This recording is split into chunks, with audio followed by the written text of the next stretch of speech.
The pledge this morning will be led by Kyle Fleming from the Joseph Corbel School of International Studies, University of Denver, Denver, Colorado. Good morning. Would you all please join me in reciting the Pledge of Allegiance? I pledge allegiance to the flag of the United States of America and to the republic for which it stands, one nation under God,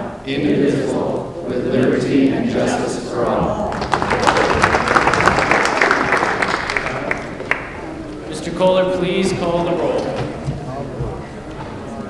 Representatives Arndt.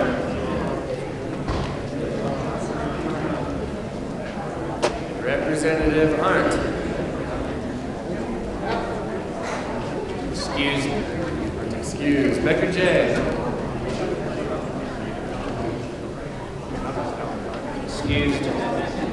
Excused. Becker K. Brown. Buck. Buckner. Carver. Conti. Court. Representative Arndt is present. Representative Court.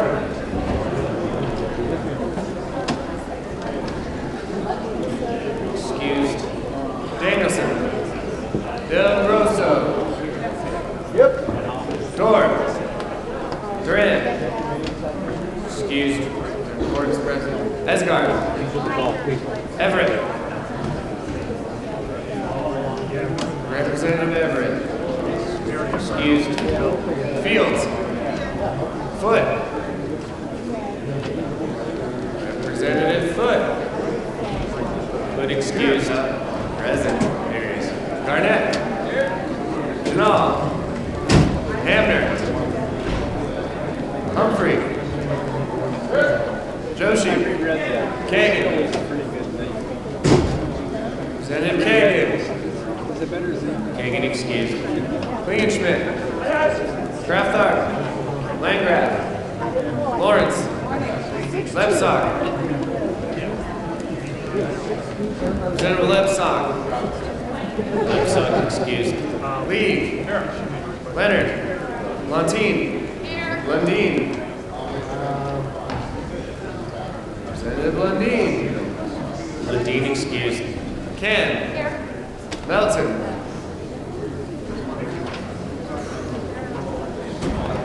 Representative Melton. Melton excused. Mitch Bush. Moreno. Navarro. Neville. Nordberg. Cologne. Representative Kagan is present. Pedersen. Primavera. Priola. Rankin. Ransom.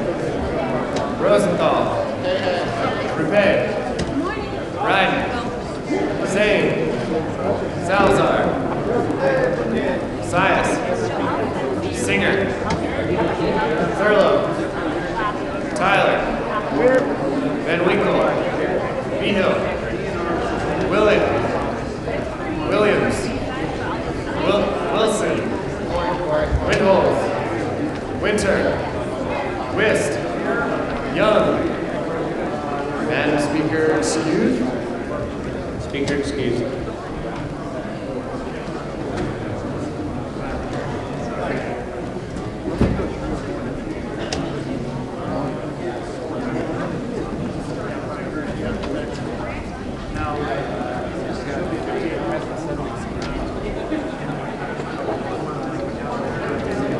With 58 present, 0 absent, and 7 excused, a quorum is present. Representative Van Winkle. Thank you, Mr. Speaker Pro Tem. I move that the reading of the journal for Tuesday, April 12th be dispensed with and approved as corrected by our very able Chief Clerk. You have heard the motion. All those in favor say aye. Those opposed say no. The motion passes. Announcements and introductions. Representative Conti up first this morning. Thank you, Mr. Speaker Pro Tem. I am waiting on my esteemed colleague, Representative Kagan, to join me down here in the well. Representative Kagan, you're being requested in the well, and that will give me an opportunity to just try to get folks' attention a little bit better. Members and guests, we have an announcement and introduction from the well from Representative Kagan and Representative Conti. Let's give them our full attention. Representative Conti. Thank you, Mr. Speaker Pro Tem. Members, you had a little item on your desk this morning. It was a paper bag with a notice about a special drive that is happening to pack boxes and send them to our troops that are in harm's way in military service for our country. And I would just like to point out to you, this is a project that's being undertaken by a club at Heritage High School. So we're trying to join with them, partner with them to help them. You will find on the back a complete list of the items that they are requesting. 7 to 8 of these items, 8 to 10 actually, I think it is, of these items will pack a box. So we've tried to make it convenient for you so that you can just stick it in the back seat of your car, and the next time you're at the store or wherever you do your shopping, you can have that ready and able and make it easy for you to pick those items up. When you bring them back, there is a table at the back of the chamber that Representative Kagan will tell you all about. Representative Kagan. Thank you, Mr. Speaker Pro Tem. This is a little competition between us and the Senate. We all know that we are the more effective chamber, and we can show that at the same time as helping our troops. So we can show that we are better than the Senate, which we are. We all know that, but we can prove it. And we can show that we're more effective, and the easy way to do it. And once you've got your bags filled with 8 to 10 items, the items are on the back, please put it on the table at the back of the chamber, and Representative Conti and I will, between us, collect these items, and we will be helping our troops. So thank you, members. Thank you. Representative Primavera and Representative Priola, all-star lineup here this morning. Thank you, Mr. Chair. Members, today it is an honor to introduce Dr. William Jones and Program Manager for the Mobile Mammography Service, Dana Knapp. They're on the floor, if they could stand up. There they are. The reason they're here today is because UC Health, on behalf of UC Health, would like to invite you all to join them in the southwest corner of the Capitol along 14th Street, that's that way, to tour their pink Lifesaver van and mobile stroke treatment unit. The pink Lifesaver van is a clinic on wheels that provides breast cancer screening services for women. Come take advantage of the latest diagnostical technology, the highest level of diagnostical accuracy, and the skilled, compassionate UC mammography professionals, all housed in an eye-catching electric pink 38-foot bus that travels to several locations in the metro Denver area each week. Mobile mammograms will be available for women over 40. You must bring your insurance card and photo ID. Representative Primavera. Thank you, Mr. Speaker Pro Tem. And also, the Mobile Stroke Treatment Unit is a first-of-its-kind medical service and research initiative to Colorado. It's one of only 3 such units in the United States. The unit looks like an ambulance, but it's specialized emergency department on wheels. It's designed to deliver expert stroke care to the patient in the community. Until now, hospitals had to wait until a patient arrives at the hospital to treat them. Now UC Health teams are able to actually examine a patient and start treatment before they even arrive at the emergency department. Experts say time is brain during a stroke, and quickly clearing a blood clot even before arriving at the hospital reduces the damage done to a patient's brain. The vans will be outside today from 11 to 2, and they'll also be handing out delicious cookies. So please come and join them for a tour, and this is an exciting advancement for us, and I hope you'll all take a look. Thank you. And that'll be a $3 fine, Representative Priola. Representative Joshi. Thank you, Mr. Speaker Pro Tem. Members, you all have received an invitation to attend a Griffith Foundation meeting next Wednesday evening about insurances. So it should be on your desk, and we have sent out an email to have your staff look at it and RSVP. It should be a good educational event, and it's going to be at the CSU Extension office next to Brown Palace Hotel. Thank you. Representative Ransom. Thank you, Mr. Speaker Pro Tem. I'm not seeing fourth graders up in the gallery, but we will have a class of fourth graders from Parker Core Knowledge Charter School, and when they arrive, I would hope that you'll help me welcome them. Representative Lawrence.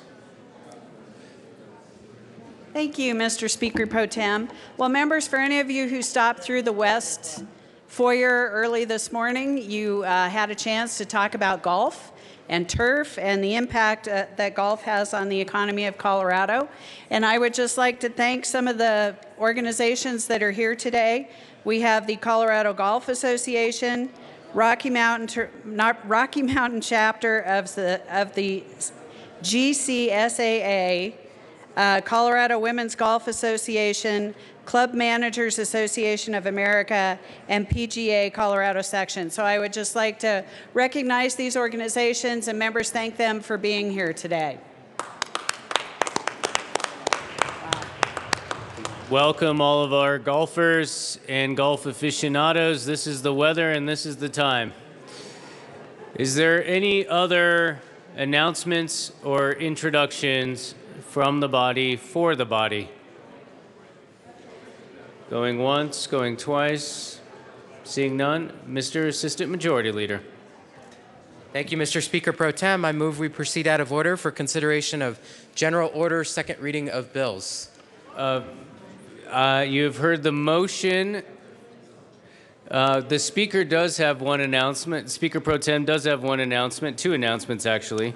For today only, on the Transportation and Energy Committee, Representative Willett will replace Representative Carver, and Representative Brown will replace Representative Becker Jay for today only on the Transportation and Energy Committee. So, the motion has been made by the Assistant Majority Leader to go into second reading. General orders, Representative Becker K.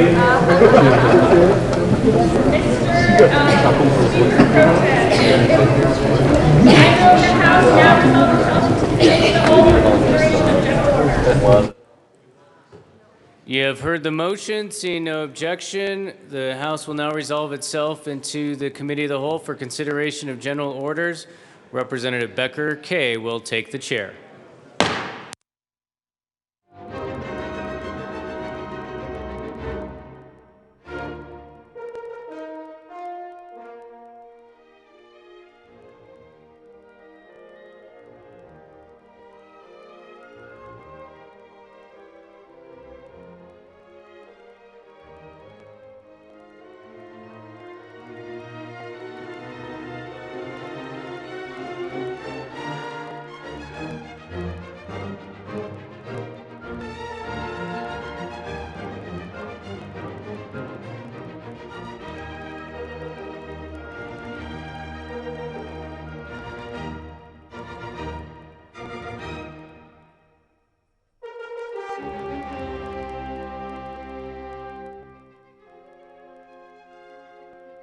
The committee will come to order. With your unanimous consent, bills will be read by title unless there is a request for reading a bill at length. Committee amendments will not be read unless requested, as they are printed and in your bill folders. Floor amendments will be shown on the screen and not read unless requested. Bills will be laid over upon motion of the Majority Leader. The coat rule is relaxed.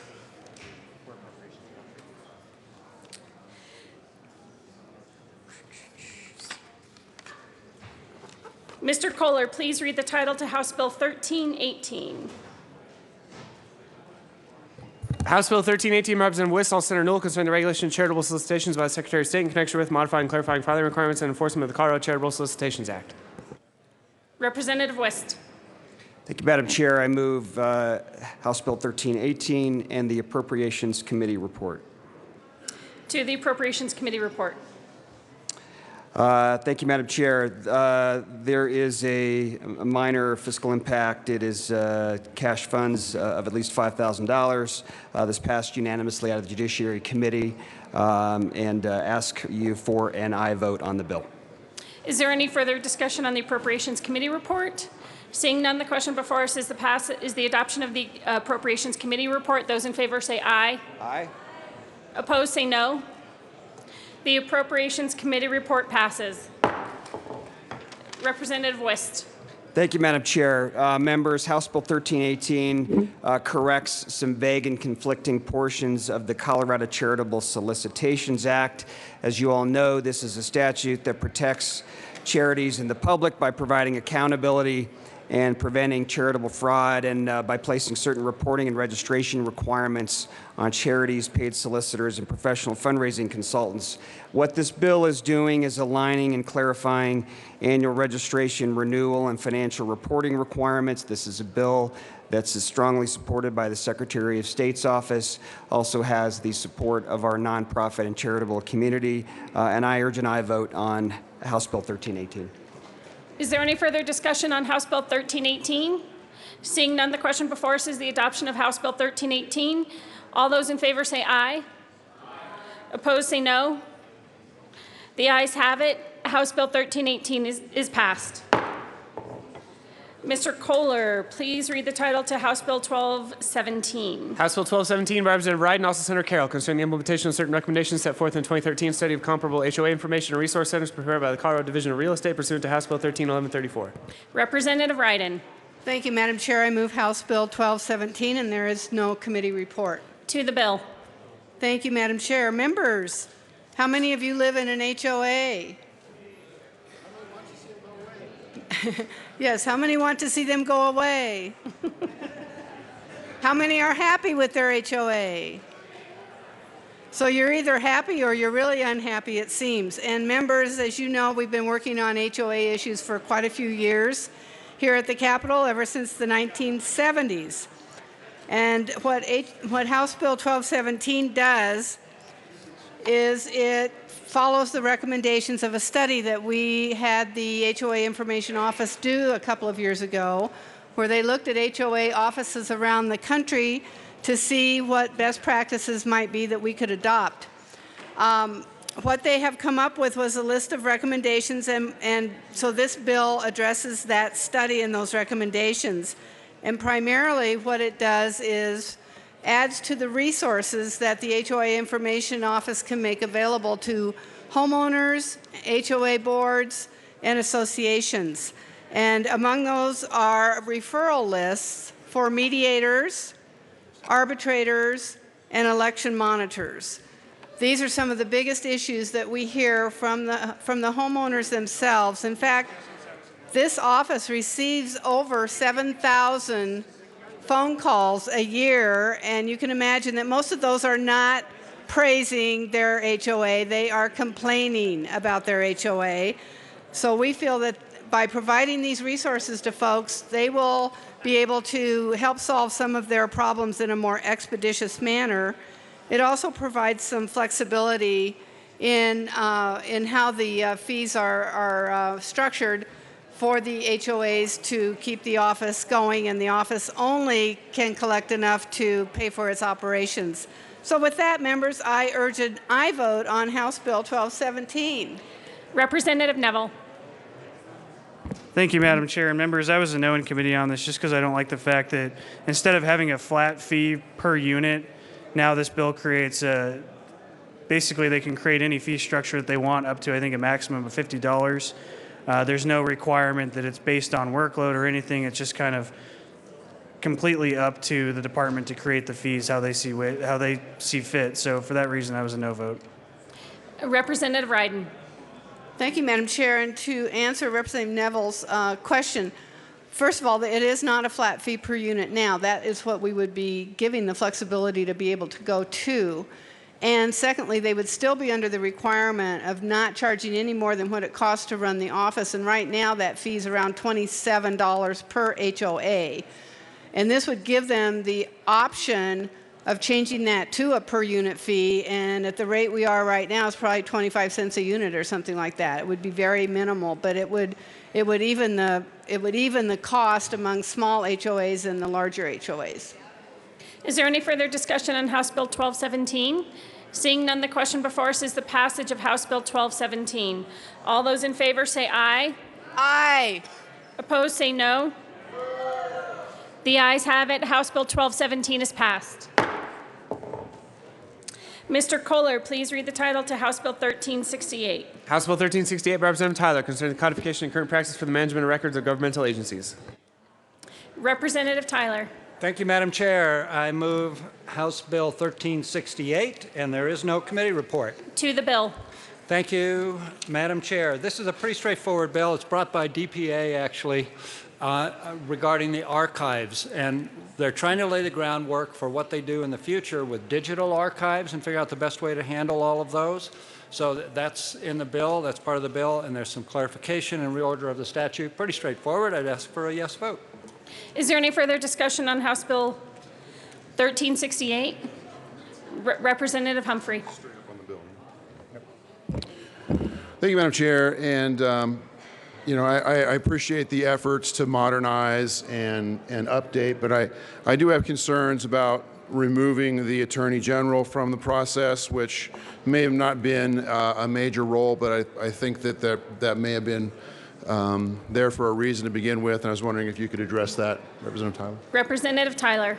Thank you, Madam Chair. The Attorney General's office was one of the two witnesses in favor of the bill. They don't have a problem with it. Representative Neville. Members, I was a no in committee on this bill based on the fact that it does remove the Attorney General's office out of the equation. Now, the Attorney General, as is, may be okay with not having that responsibility, but I think it's another step for the people when we discuss archived records to, if they want to appeal, the governor can make that appeal decision based on advice from the Attorney General. I think that's important for our process. So regardless of the actual opinion of the current AG, I think that is important that we keep that. Also, this bill basically strikes the executive director's responsibility over this and creates a state archivist, almost a separate department, and puts it all into the state archivist official position, which is not an appointed position. It's not an elected position. So for those reasons, I was a no vote. Representative Tyler. Thank you, Madam Chair. And I just want to say I always, well, maybe sometimes, almost always do what Cynthia Kaufman, Secretary of State or Secretary Attorney General wants me to do. Is there any further discussion on House Bill 1368? Seeing none, the question before us is the passage of House Bill 1368. All those in favor say aye. All those opposed say no. The ayes have it. House Bill 1368 passes. Mr. Kohler, please read the title to House Bill 1391. House Bill 1391 by Representative Pabon, also Senator Lumberg, concerning prohibition against non-attorneys providing legal services related to immigration matters. Representative Pabon.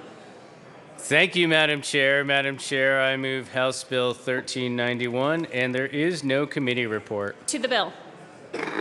Thank you, Madam Chair. Madam Chair, this is a bill that affects all of our community members, our neighbors, our friends, our family members who are working, living, raising children and grandchildren. And at the same time, these good folks are being taken advantage of by unscrupulous actors calling themselves notarios or notaries. And these are folks who are using our system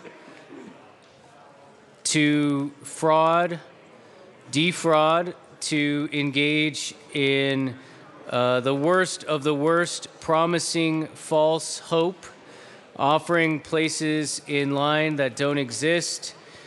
This bill gives the Attorney General powers to pursue these scam artists and gives consumers notice about what these so-called notaries or notarios can do and what they can't do.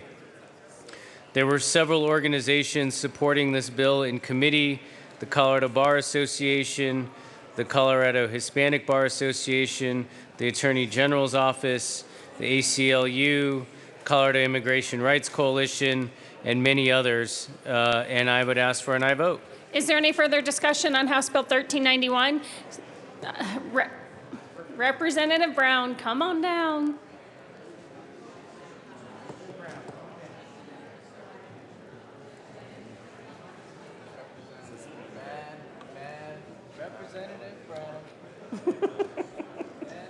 Man and the whole Representative Brown.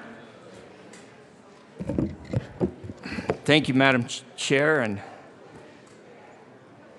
are you saying that nobody can advise on legal issues except attorneys? Mr. Speaker Pro Tem. Thank you, Mr. Chair. And Representative Brown. That's Madam Chair. Sorry, Madam Chair. My apologies, Madam Chair. Ouch.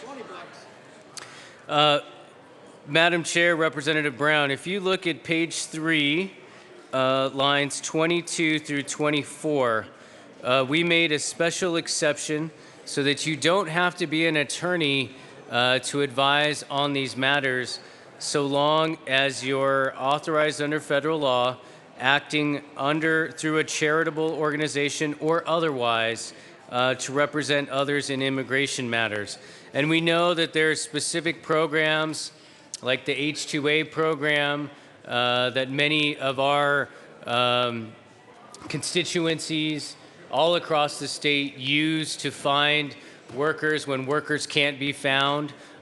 This would not stop or in any way prohibit that practice.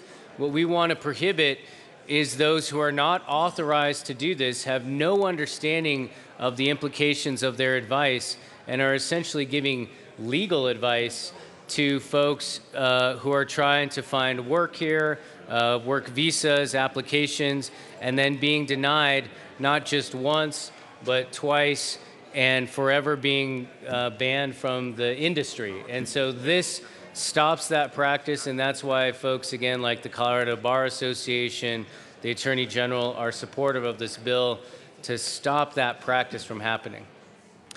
Representative Brown. Well, thank you, Madam Chair. And I guess I'd have to argue that those kinds of things are going to happen anyway. You know, you don't have to have another law to do this, except if you just want to make sure that only attorneys can do this. And if we've got this carve out of people that don't have to use an attorney, then why do we need this bill? I believe that this bill will drive up the cost for immigrants and immigrant services, and I do not believe that there's a good reason for this bill, and I would ask for a no vote on this bill. Mr. Speaker Pro Tem. Thank you, Madam Chair. And I'm fairly certain that if this had any negative impact on immigrants or folks trying to find work here, that the Colorado Immigration Rights Coalition would not be for the bill, but they are. And the reason they are is because you need this law, and the Attorney General testified to this, because there's a gap in the law. If you're a non-attorney that is working in this area and you're defrauding consumers, again, of any type, of any background, of any immigration status, whether they're from whatever country, and we had testimony that this affects Chinese, Japanese, Koreans as equally as it does those from Latin America, Central America, everywhere else. There is no remedy at law right now to ensure that these folks are put out of business, as they should be, when they engage in purposeful fraud and deceit against the consumers of Colorado. Representative Brown.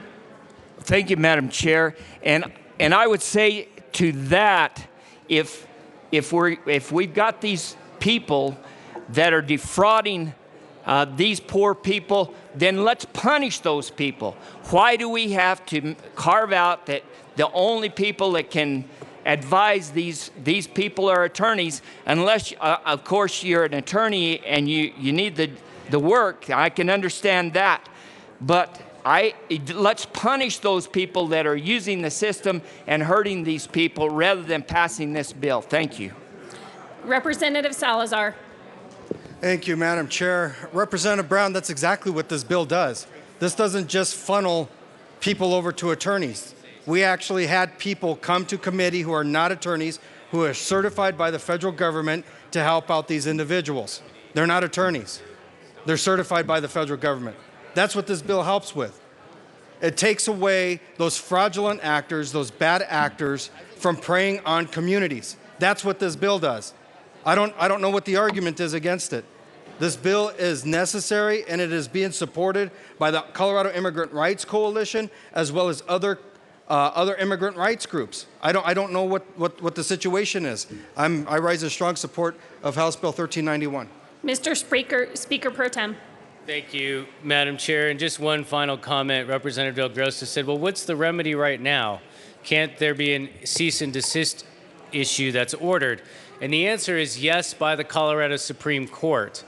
The problem is if someone is told to stop doing this and then continues again, the only remedy available by the Colorado Supreme Court is a contempt order that essentially would put that person into jail. What the precedent and history of the Colorado Supreme Court issuing a contempt citation in their entire history is absolutely zero. So right now we have no remedy under the law that allows the Attorney General to step in and stop these folks and shut them down on a regular basis. So, and one more thing to note, this is a Pabon-Lundberg bill. Just so if you wanted me to repeat that, Pabon-Lundberg bill supporting this cause. So keep that in mind as you make your decisions. Ask for an aye vote. Is there any further discussion on House Bill 1391? Seeing none, the question before us is the passage of House Bill 1391. All those in favor say aye. Aye. Opposed say no. No. The ayes have it. House Bill 1391 is passed.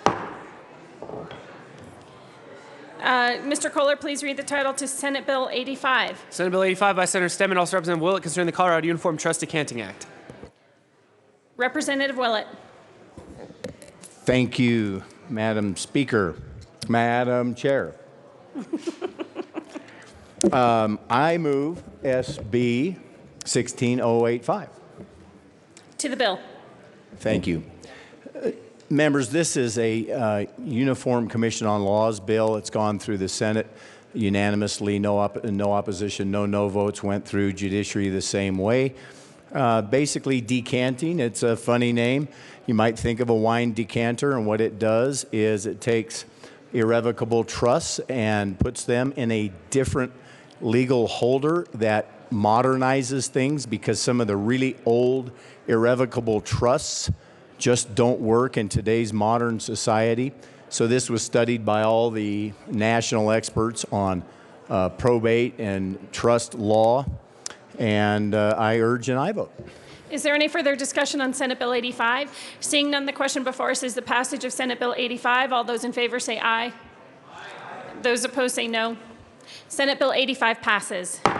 Mr. Kohler, please read the title to House Bill 1334. House Bill 1334 by Representative Winter, concerning the ability of county governments to promote inclusionary zoning programs in the unincorporated areas of a county. Representative Winter. Thank you, Madam Chair. I move for the passage of House Bill 1334 and for passage of the report from local government. To the Local Government Committee report. The bill draft had left out the bill number, and so it was a technical amendment to make sure it was written correctly. And I urge an aye vote. Is there any further discussion on the Local Government Committee report? Seeing none, the committee report passes. To the bill. Thank you, Madam Chair.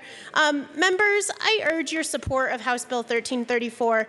This is a permissive bill that's about local government. Currently, our municipalities across the country, across the state, can pass inclusionary housing ordinances in order to have more affordable housing, which we know is in dire need in our state. But unfortunately, our counties do not have that ability.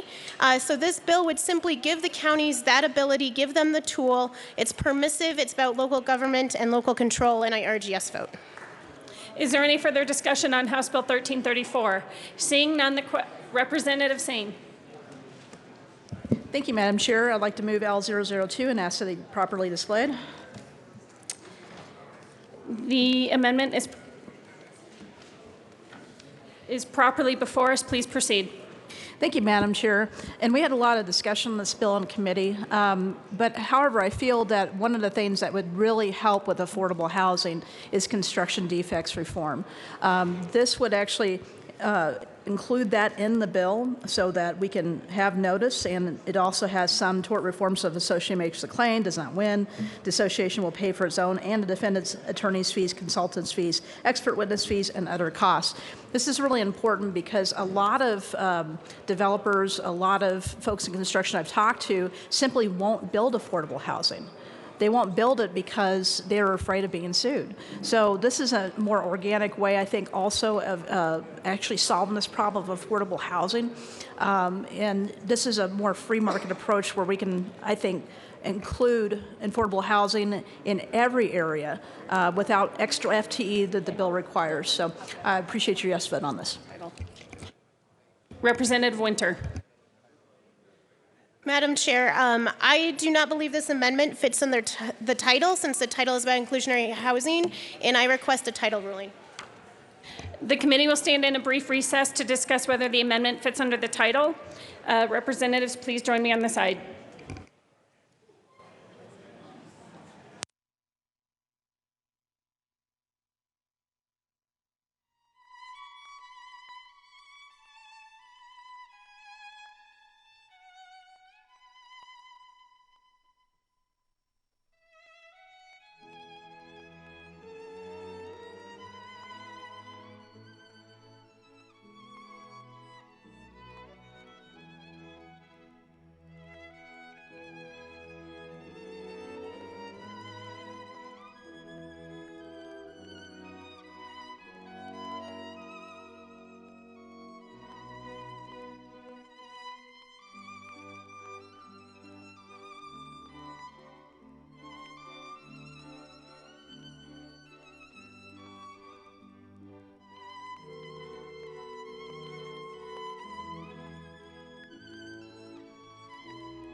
The committee will come back to order.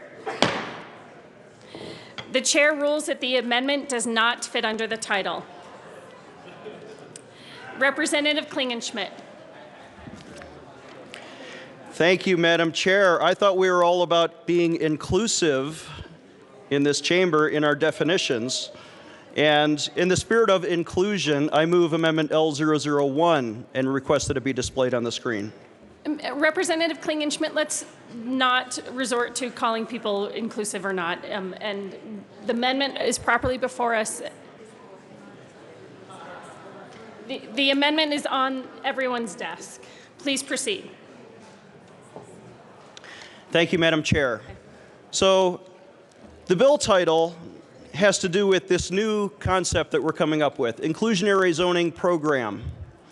And an inclusionary zoning program, those three words, have not yet been defined in Colorado statute. And so what my amendment does, it clarifies the definition of those three words. Inclusionary zoning program, according to the amendment that's been displayed on your desks and distributed before 4 p.m. yesterday, would, with respect to a construction defect claim, prevent frivolous lawsuits.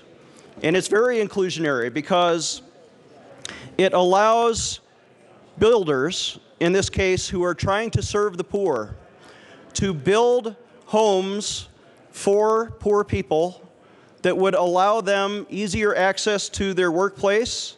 It would allow them less expensive homes to live in, and it would prevent frivolous lawsuits from putting those home builders out of business. So this program would clearly help private parties, whether you're a home seller or a home buyer, come to agreement on the price without government-controlled price fixing. We want free market solutions, and this is clearly a free market solution that would be much better than having the government step in and say, oh, you're not allowed to sell it at this price, or you have to sell it at a cheaper price. Let the free market decide these things, but what has happened instead is that home builders have come in and built beautiful homes. But then these trial lawyers go in and buy one of those homes and they tear it apart looking for defects. And when those defects are found, then there's a lawsuit. And it might be by 10 people in a multi-unit facility, it might be by 50 people, or it might be by one person who pretends to speak on behalf of all 50 people who live in that multi-unit housing facility. And so when that lawsuit goes down, suddenly the home builders have a disincentive to build any multifamily unit housing in the future. And this bill would fix that. My amendment would solve that problem and take care of poor people by providing them affordable housing without frivolous lawsuits that drive the home builders out of town. So this is a good amendment, and I ask for a yes vote on L001. Representative Winter. Thank you, Madam Chair. I believe that for the same reason the last amendment did not fit under the title, that this amendment does not either, and I request a title ruling. The committee will stand in a brief recess to discuss whether the amendment fits under the title.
The committee will come back to order.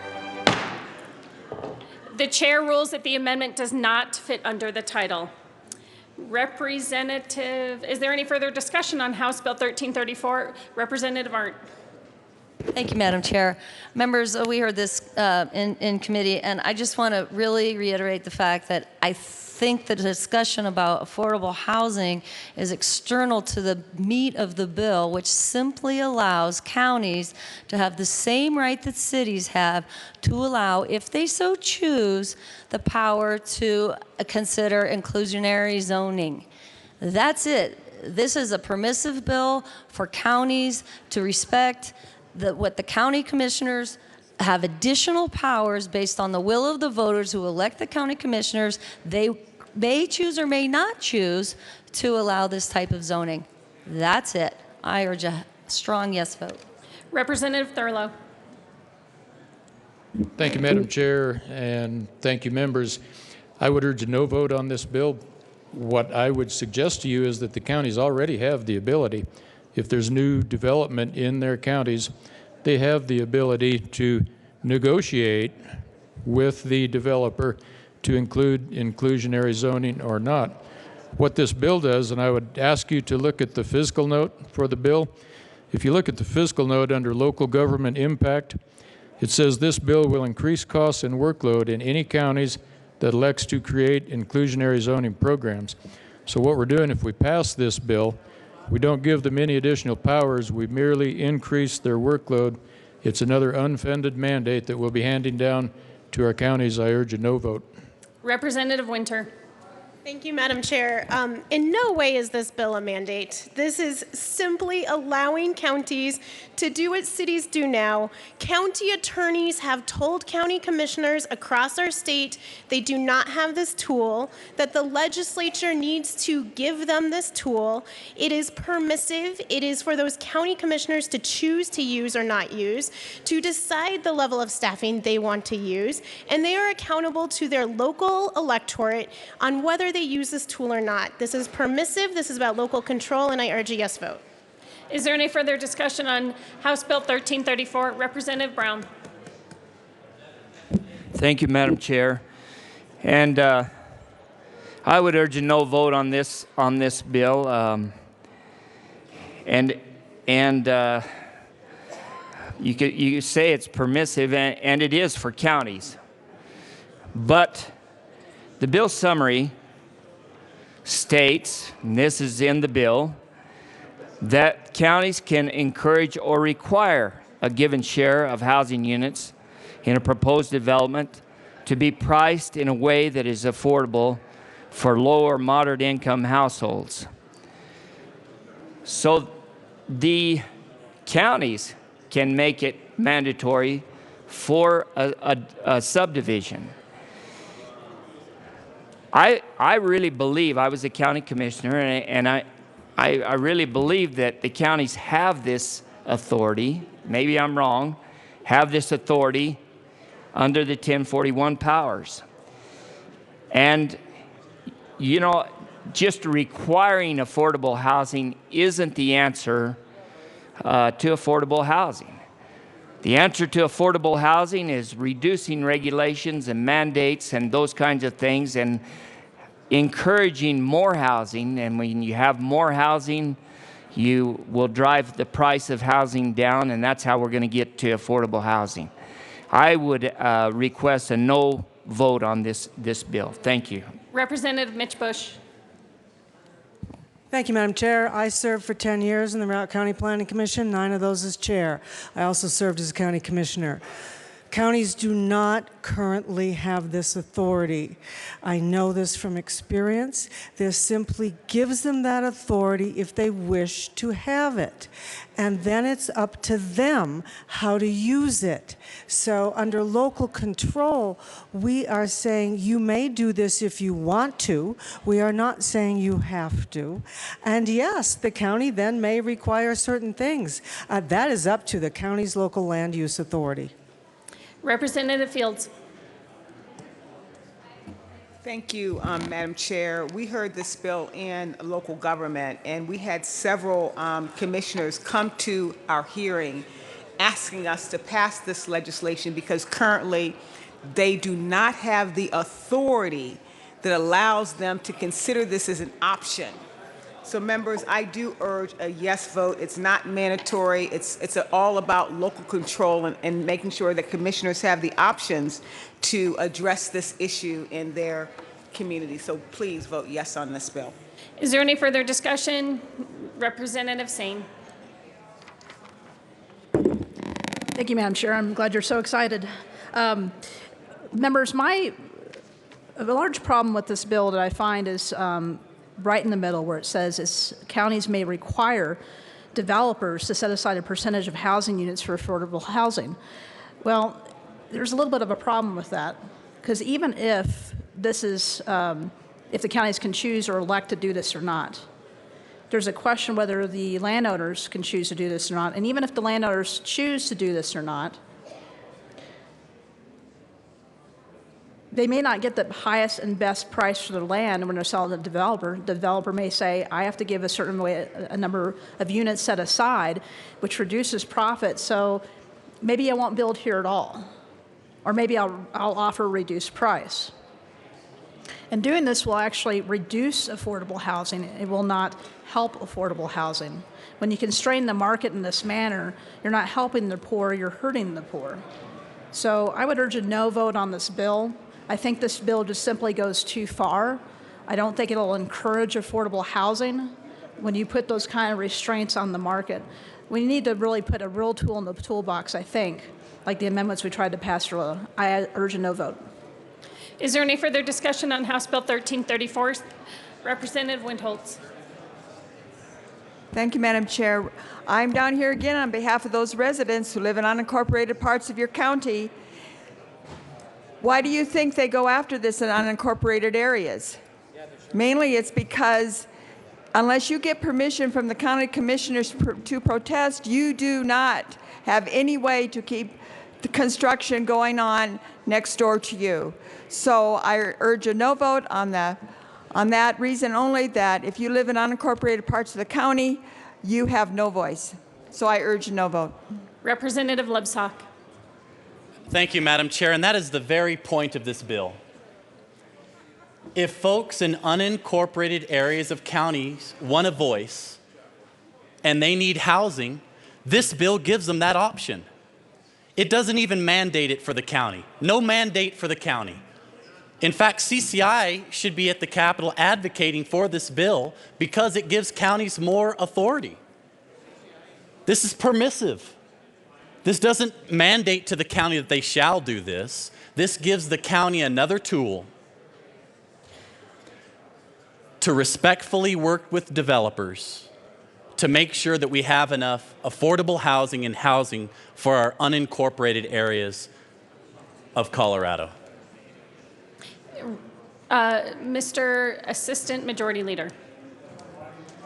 Thank you, Madam Chair, and I understand there's continuing discussions about some possible amendments to this bill, so I lay over House Bill 1334, one bill.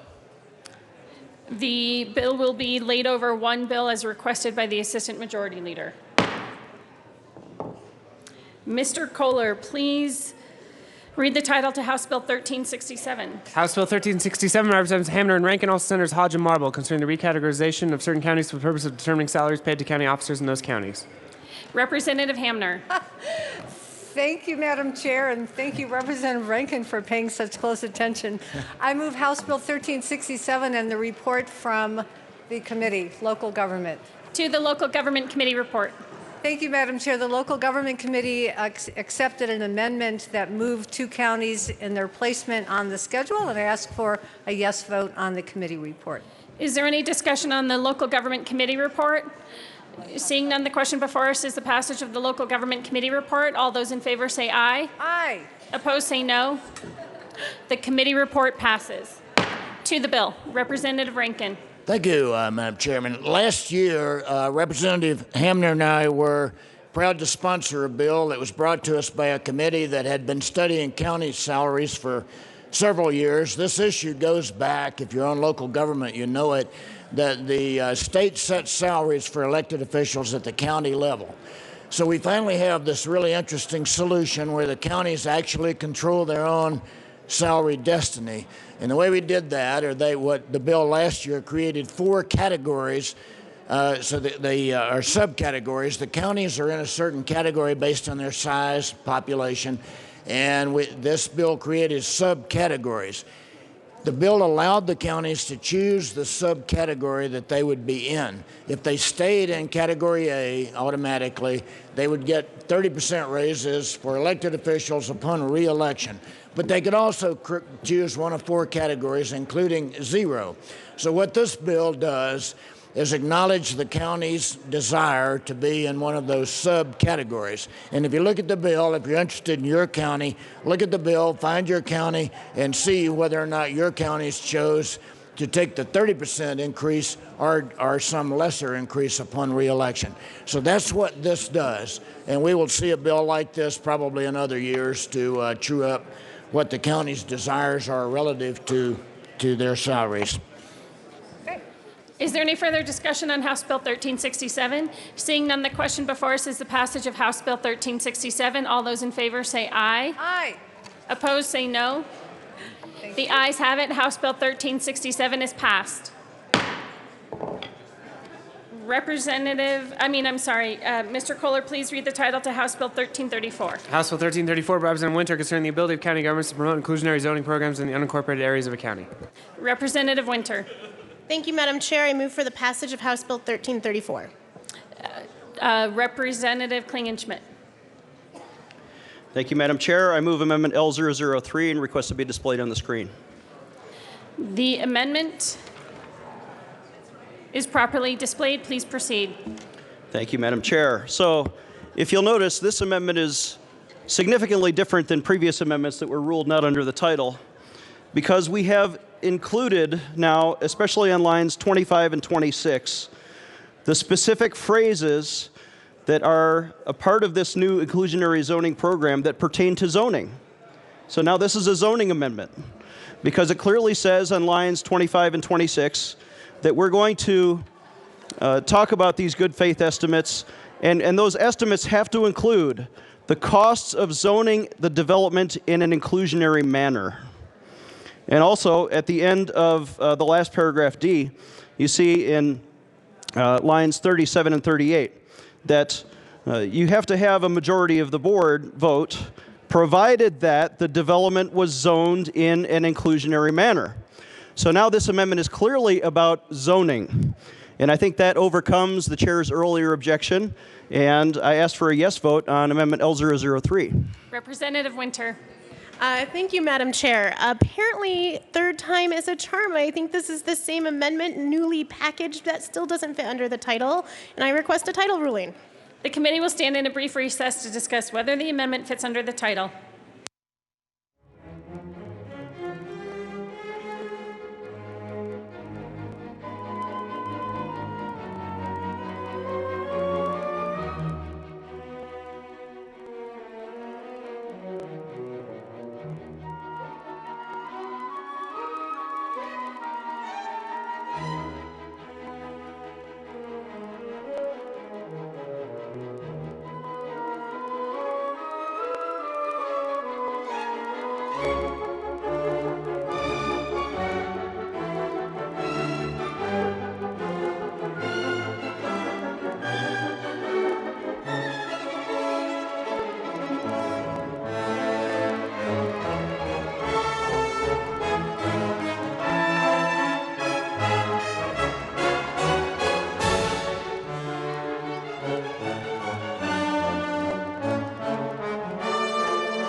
Committee will come back to order.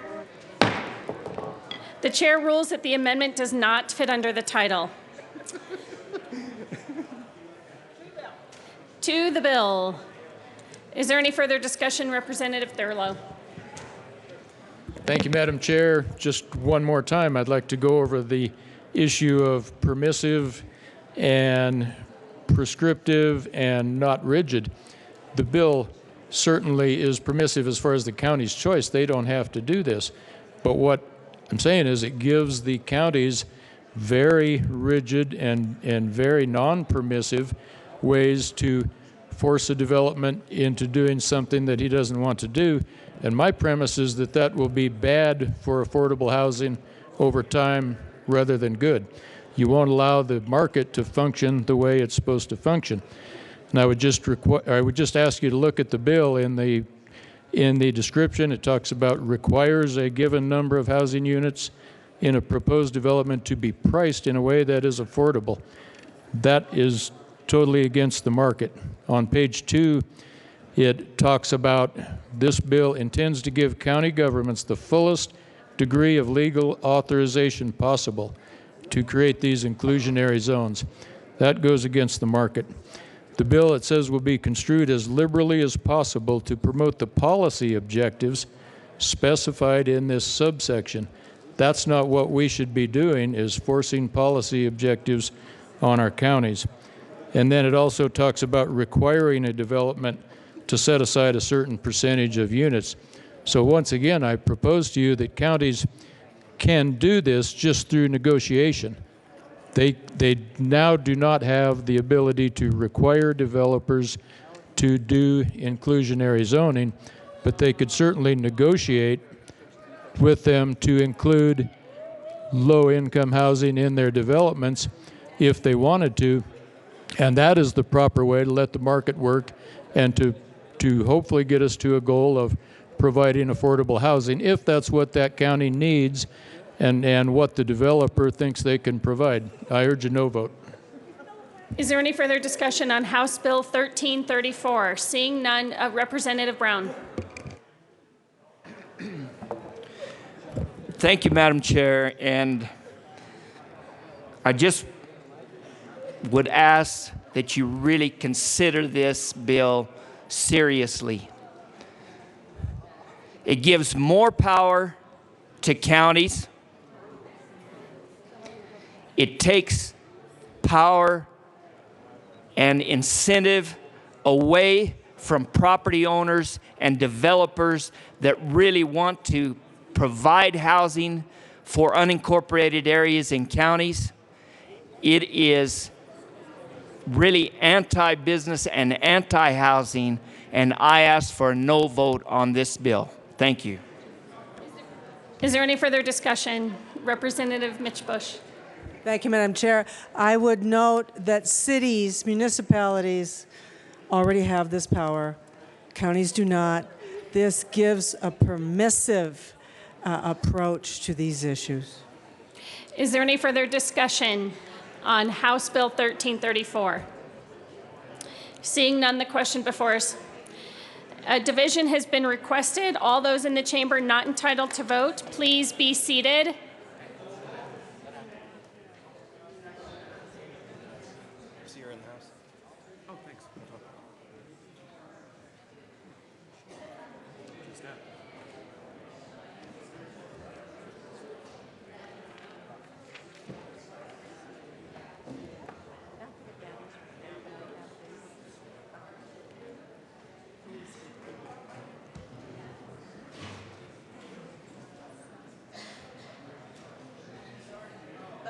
Got it. Okay, thank you.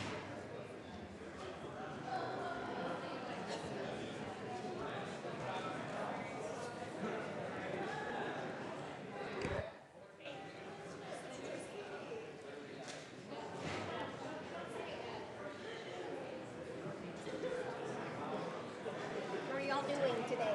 Good.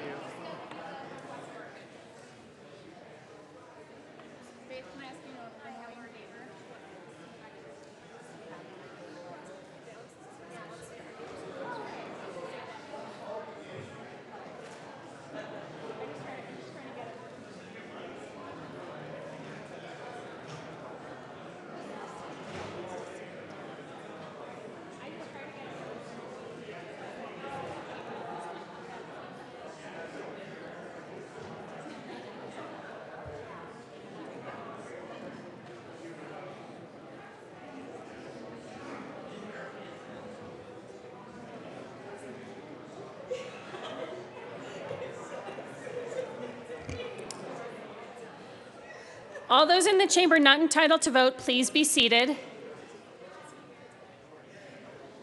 All those in favor of amendment, which is it? Oh, no. Oh, in favor of the bill. In favor of House Bill 1334, please stand and remain standing in one place until the count is taken.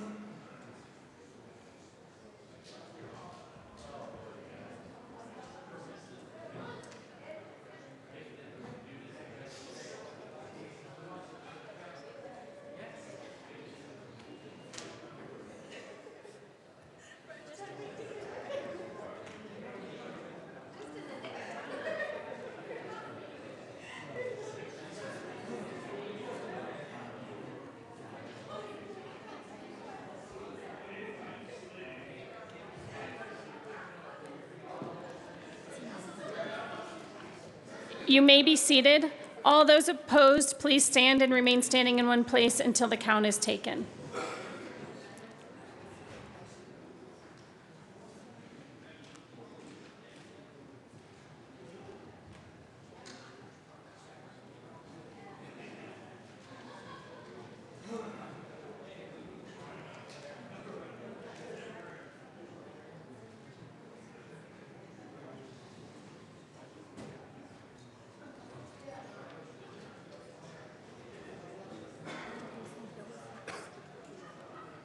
You may be seated. House Bill 1334 is passed. Mr. Assistant Majority Leader. Thank you, Madam Chair. I move to proceed out of order for the immediate consideration of House Bill 1423. Are there any objections? Seeing none, we will proceed out of order for the consideration of House Bill 1423. Mr. Kohler, please read the title to House Bill 1423. House Bill 1423, Representatives Lundin and Garnett, also Senator Hill, concerning measures to maximize trust in the use of student data in the elementary and secondary education system. Representative Garnett. Thank you, Madam Chair. I move the House Education Committee report. To the committee report. Representative Garnett. Thank you, Madam Chair. I move L004, an amendment to the Education Committee report.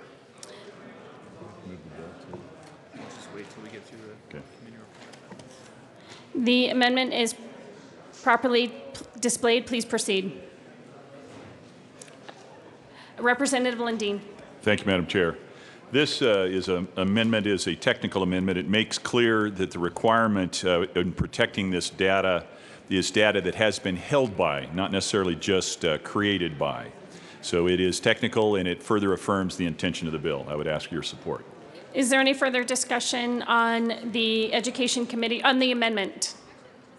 Seeing none, the question before us is the adoption of L004. All those in favor say aye. Aye. Aye. Opposed say no. The amendment passes. Representative Lundin. I move House Bill 14.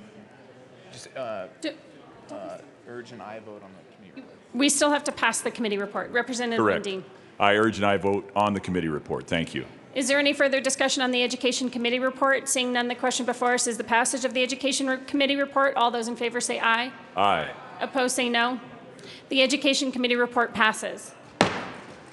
Representative Lundin. Thank you, Madam Chair. I move House Bill 1423. Is there any further discussion? Representative Garnett. Thank you, Madam Chair. I move L006, an amendment to House Bill 1423.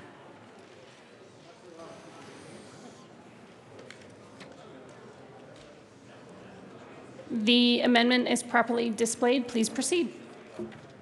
Thank you, Madam Chair. Members, this is mostly a conforming technical amendment to make sure that all of the sections in the bill match with one another. We're also making one substantive change which will allow for school photos that are taken every year by in every class to be sold to parents, and I would urge an aye vote. Is there any further discussion on Amendment L006? Seeing none, the question before us is the passage of Amendment L006. All those in favor say aye. Aye. Aye. Opposed say no. The amendment passes. Representative Lundin. Thank you very much, Madam Chair. Members, this is the school data privacy bill that we've talked about. The bill achieves 5 major goals, and they are supported broadly by parents from our communities, from education leaders, and for the folks that provide the technology that in fact helps us innovate in classrooms.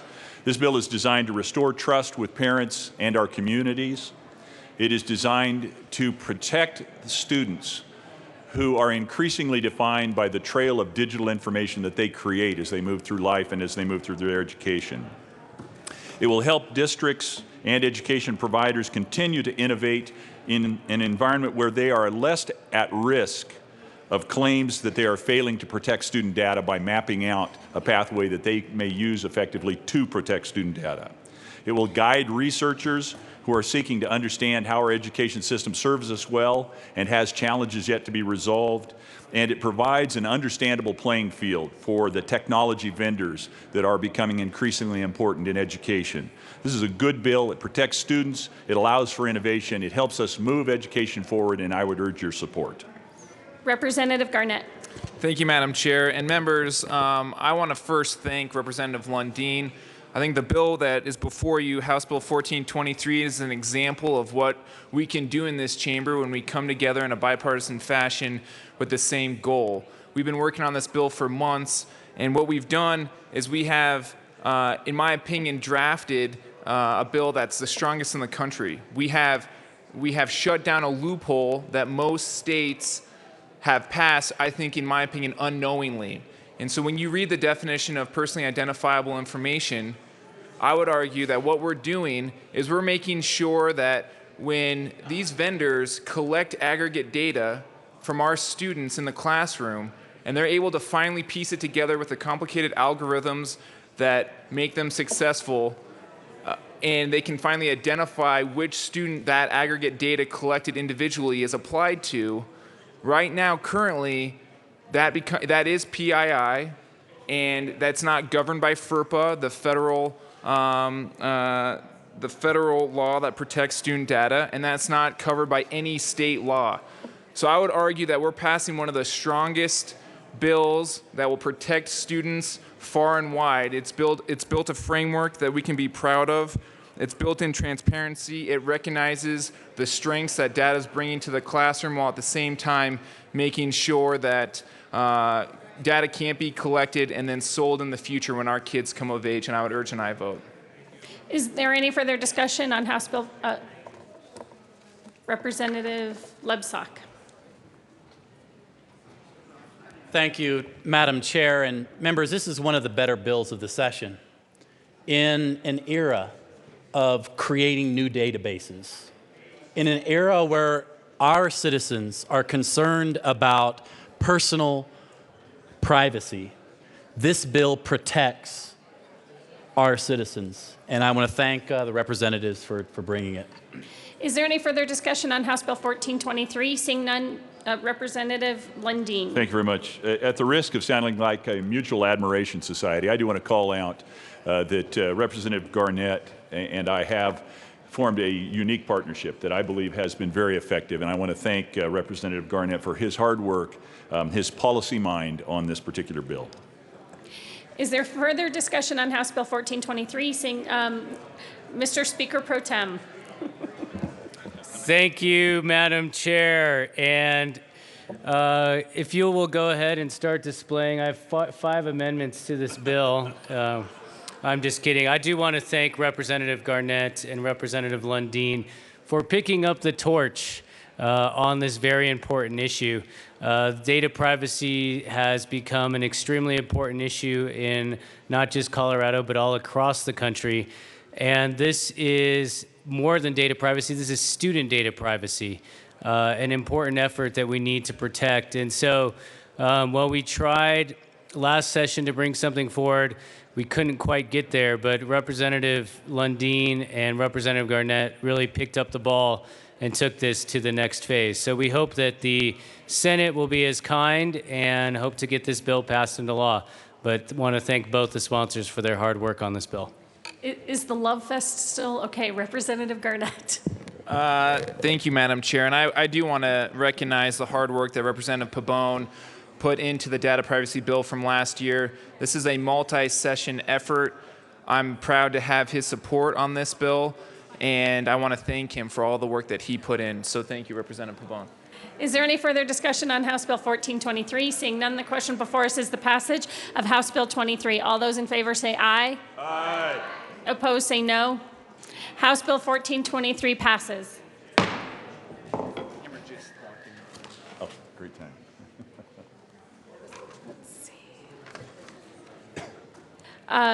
Mr. Kohler, please read the title to House Bill 1319. House Bill 1319, Representatives Janal and Tyler, concerning a prohibition against intentionally increasing a diesel-powered vehicle's particulate emissions for the purpose of coal rolling. Representative Janal. Thank you, Madam Chair. I move House Bill 1319. There are no committee reports. There is a transportation and energy report. Oh, excuse me, Madam Chair. There is a transportation and energy report. To the Transportation and Energy Committee report. Thank you, Madam Chair.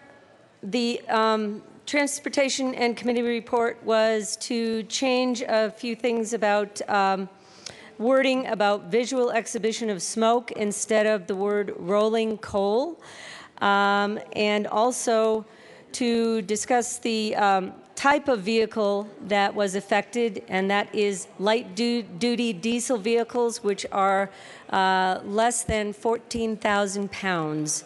And I ask for an aye vote on the Transportation Committee report. Is there any further discussion on the Transportation and Energy Committee report? Seeing none, the question before us is the adoption of the Transportation and Energy Committee report. Those in favor say aye. Aye. Opposed say no. The committee report passes. To the bill. Representative Janal. Thank you, Madam Chair. The purpose of this bill is to prohibit the practice of illegally modifying the exhaust system of a diesel truck for the purpose of releasing thick black smoke and particulate matter in order to harass another vehicle, pedestrian, or bicyclist, or to obstruct or obscure the view of another driver, roadway user, or traffic control device. This practice is referred to commonly as rolling coal, and it addresses public health and public safety hazards for drivers, for pedestrians, and law enforcement officers. What this bill does is it creates a Class A traffic infraction for intentional exhibition of smoke, and in order to receive a citation, the driver must intentionally release soot, smoke, or other particulate emissions, and the violations will add 2 points against a driver's license and a $35 fine. And it must be done in a manner that would be reasonable for a person to feel harassed, annoyed, or alarmed, obstructs or obscures another person's view of the roadway, and creates a hazard to a driver, bicyclist, or pedestrian. And the bill only applies to light-duty diesel trucks. I just want to mention to members that the support came from the County Sheriffs of Colorado, City of Fort Collins, the Municipal League, the Fort Collins Police Department, the Diesel Technology Forum, and the Colorado Department of Public Health and Environment. I ask for your support. Representative Tyler. Thank you, Madam Chair. The short form of this, members, is this is about bad boys blowing smoke. I was in the position, I had somebody come to my house a few days ago after the hearing who wanted to buy some tools that I was selling on Craigslist. And when he came up, he was a millennial kind of a guy, you know, he's at mid-20s, late 20s, something like that. How can I tell? I'm an old guy. But he had a diesel truck out there in the front of my house, and it was sort of rolling and rumbling, and it was all jacked up and everything. I said, do you know anything about coal rolling? And he says, oh, yeah, certainly do. I used to do it all the time. Oh, really? He said, yeah, that was the dumbest thing I ever did in my life. When I was a kid, that's what I was doing. I was going out there blowing this through and wasting fuel and everything. I said, it takes special modifications to do that. Is that right? He says, oh, yeah. Yeah, on Amazon, you can find a kit for about $250 to intentionally do something which floods your cylinders, which puts black smoke into the air, which is so thick it can blind a pedestrian, a bicyclist, or the car behind them. And that's the point of this bill. The point of this bill is not to penalize diesels, which since at least 2007 have been some of the cleanest cars on the road. It's a matter of intentional, aggressive behavior that is an affront to bicyclists, pedestrians, or other cars on the road. This bill was brought to us by Fort Collins Police because they didn't have the tools they needed to deal with this. So I ask for a yes vote. Representative Humphrey. Thank you, Madam Chair. And I'm curious, and I didn't hear this in committee. So when we're talking about coal rolling and we're talking about purposeful and we're talking about intention, what is the mechanism for coal rolling? I'd appreciate if one of the bill sponsors could address that. Is there a button that is pressed, or how does that happen on cue in that fashion? Representative Becker, Jay. Are you still going? I was trying to get an answer, but. Representative Melton. Thank you, Madam Chair. To answer your question, Representative Humphrey, we were explained that there's modifications made which basically the driver hits a button inside their car and it injects more fuel into the engine, causing the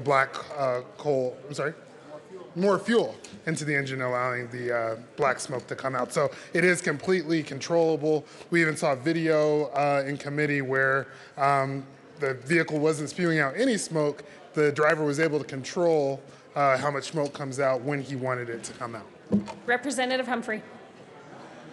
Thank you, Madam Chair. Thank you, Representative Melton, for that explanation. So then I'm curious. I'm trying to think of a legislator who drives a diesel. So we'll pick on Senator Holbert.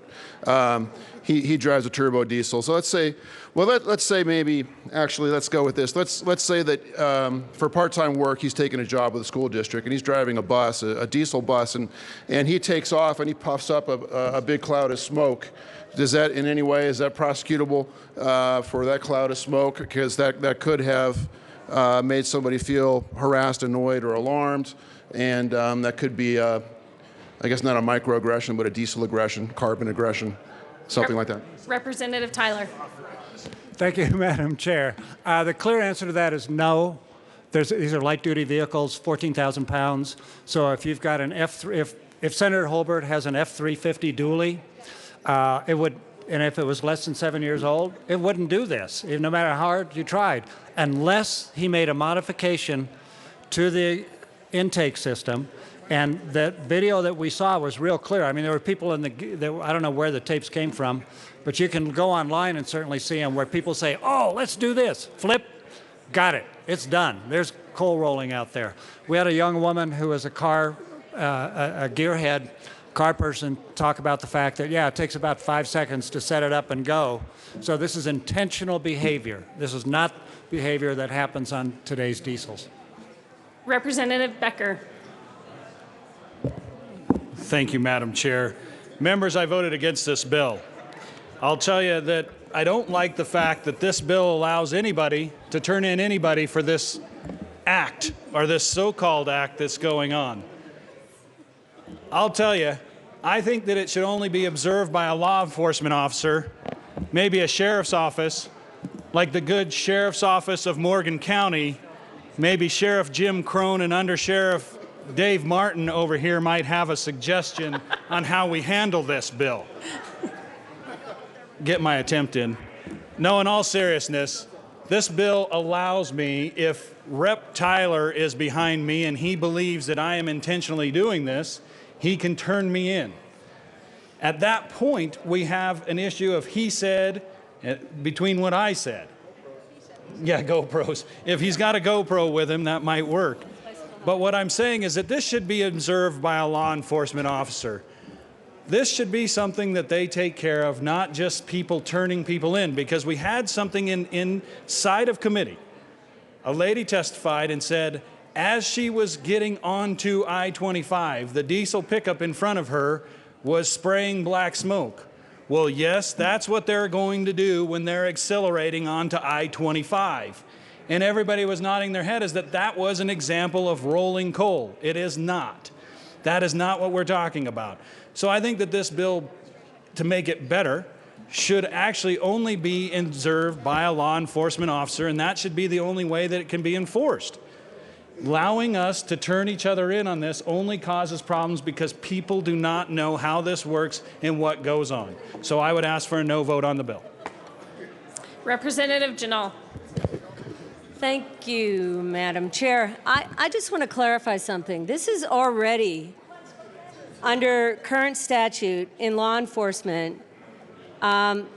Police officers must observe the emissions for at least 5 seconds to ticket the driver under the clean air regulations. And most of these emissions in 5 seconds, they're dissipated. So the police Fort Collins Police are the people who actually brought this to me, along with the Downtown Development Authority, along with the city of Fort Collins, because this is an issue. And I thought, okay, maybe this is just a Fort Collins issue. It isn't just a Fort Collins issue. It happens in many cities, up and down the Front Range, on the Western Slope, and anywhere in between. We've gotten calls about it. But let me tell you something else in regards to this. This is not knowingly doing it or intentionally doing this. Is if you're behind someone and they can blow that black smoke if you're stopped at a stoplight, they can do that to you and it can block your view. You can't even see ahead of you for quite a while. The other thing is they were doing it to the police officers. And before the police officers could even get to them, they had gone because the police officers couldn't see ahead of them because of all the black smoke. Here's another example about eating out at various intersections. We have outdoor restaurants that in my city, in Fort Collins, is on the corner of College and Mountain. Very great restaurants to eat outdoors at. You stopped at a light there, you're blowing a rolling coal, blowing smoke, and you're interrupting and harassing people who are just having dinner. And consequently, it not only harasses the person, but it also hurts the restaurant business because those people leave the restaurant because of that rolling coal. So it was brought forth in a manner that, you know, this is a better bill to be able to make it a Class A traffic infraction, a violation of 2 points off your driver's license, and a $35 fine. The $35 fine is no big deal. I know, I've heard this. But the 2 points off of a license, and if you keep doing this, you lose your driver's license. And this is harassment, and it's blinding to bicyclists. We heard testimony on that, to pedestrians, to people who are running or jogging along the side of a road, or people who are eating out at a restaurant.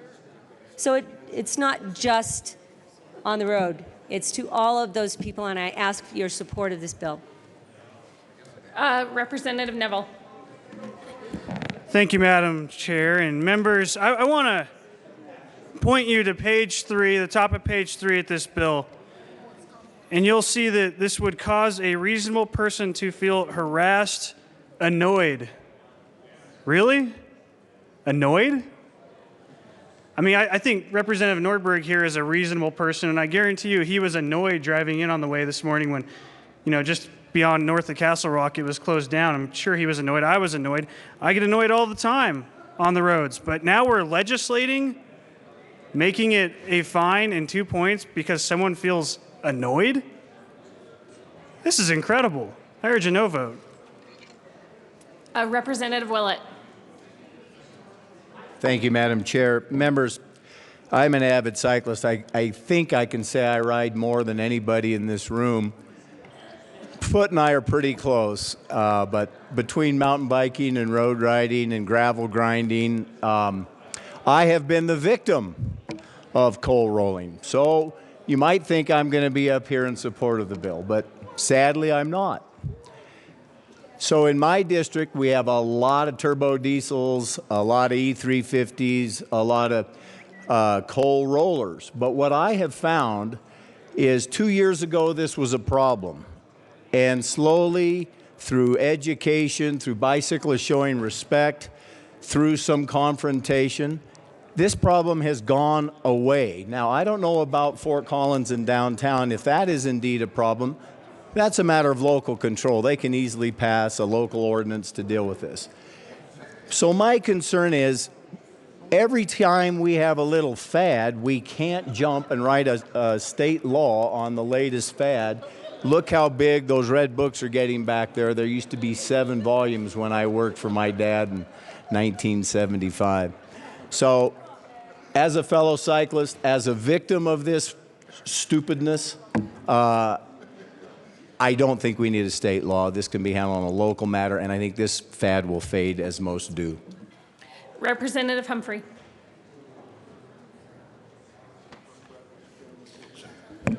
Thank you, Madam Chair. And kind of returning a little bit to what Representative Neville was talking about, top page 3 there, acting in a manner that would cause a reasonable person to feel harassed, annoyed, or alarmed. So let's say this time that former Representative and now Senator Holbert is driving his diesel vehicle that is subject to this legislation, and he blows some smoke when he's taking off, taking off down the on-ramp, off-ramp, on-ramp, whatever, and he creates a big puff of smoke, and someone pulls him over and says that they're annoyed and they're all upset. And how do we know that that's because of the puff of smoke or because of the "Make America Great Again" bumper sticker on his vehicle? I'm just asking. Representative Janal. Is there any further? Representative Brown.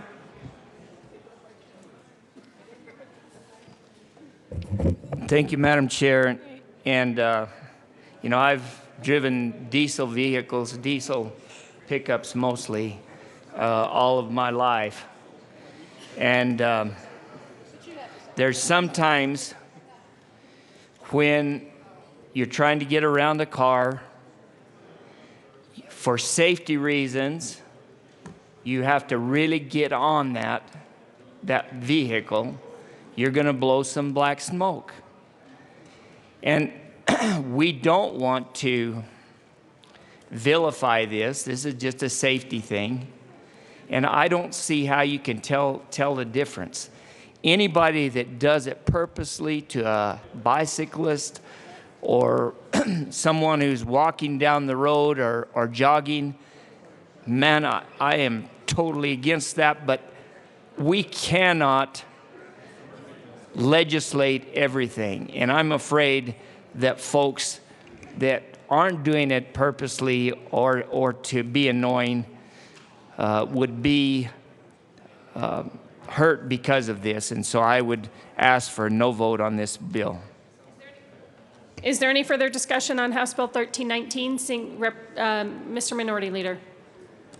Thank you, Madam Chair.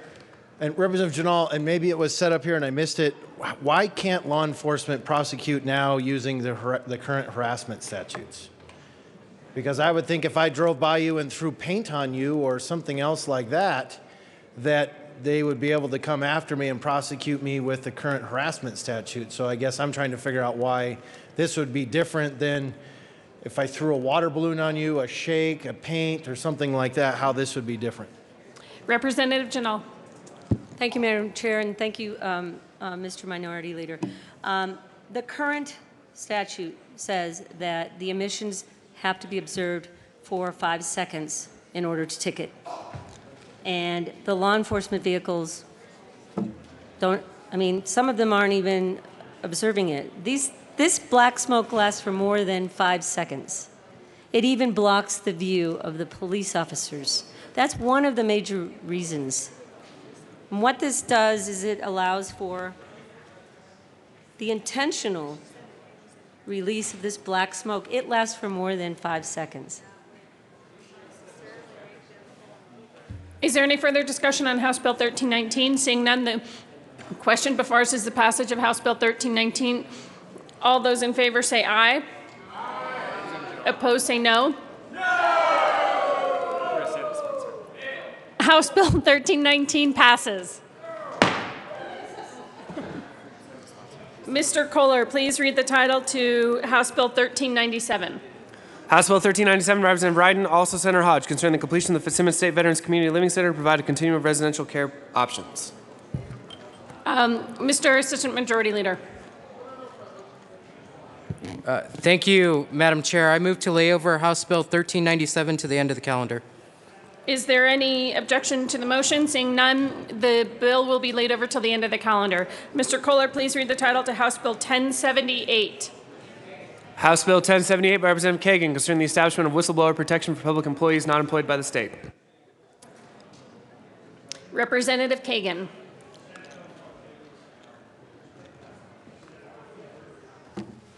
Madam Chair, I move House Bill 1078 and the Local Government Committee report.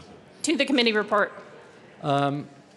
Madam Chair, I move Amendment L015 to the Local Government Committee report and ask that it be displayed. Okay. L015 is a multi-page amendment and is on all members' desks. It is properly displayed. Please proceed, Representative Kagan. Thank you. Members, if you should see fit to pass L015, and if you should see fit to pass the Local Government Committee report as amended by L015, which has been given to you on your desks yesterday, that would be the bill. And what Amendment L015 does is it brings the whistleblower protection that we currently afford state employees into line exactly, word for word, in substance, with the whistleblower protection that will be provided by this bill to school district employees, municipal employees, and county employees. So the whistleblower protections we afford to the state employees and the whistleblower protection we afford to county employees, municipal employees, school district employees will be exactly the same in substance. The procedure is a little different because state employees go to the State Personnel Board. What this amendment does for school district employees and county and municipal employees is it says you don't go to the State Personnel Board because obviously that's inappropriate.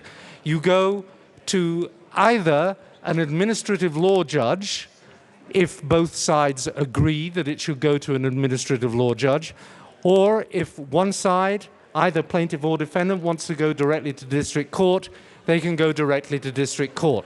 That is the difference between the whistleblower protection that we afford to local employees and school district employees, but the substance of the whistleblower protection, if this amendment should pass and the Local Government Committee report should pass, will be identical for state employees and for those locals. And I urge an aye vote. Representative Klingenschmidt. Members, this is a good amendment. I also urge an aye vote. We heard this bill in Local Government Committee, and this is a limited government bill, and this is a good bill. But now with this amendment, it's actually aligning with the protections that are already offered at the state level, so it makes a good bill even better. This amendment may overcome some of the minor objections that were raised, and as this goes over to the Senate, we want to make sure this is a clean bill. What's good for the goose is good for the gander, as I was just reminded by Representative Lebsack, that if we have these protections for state employees, why don't we also have them for county employees, for municipal employees? This amendment brings everything into the line. So parts of the existing statute that apply to state employees, that identical existing statute will be put in to protect county and municipal employees, and I urge an aye vote on this amendment. Representative Lebsack. No. Is there any further discussion on House Bill 1078? Seeing none, I'm sorry, on the amendment L015. Seeing none, the question before us is the passage of L015. All those in favor say aye. Aye. Opposed say no. L015 is passed. To the bill.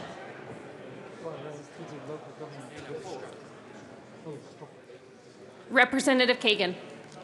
Thank you, Madam Chair. And the bill is now the way we have amended it. The strike below. I urge an aye vote. Is there any further discussion on House Bill 1078? Representative Sane. Thank you, Madam Chair. I'd like to move Amendment L016 and ask it to be properly displayed. Oh, I'm sorry. Hold on.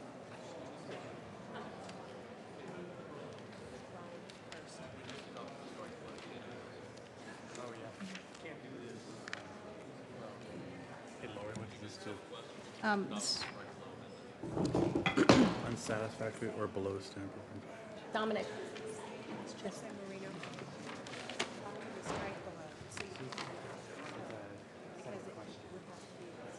You would have to amend.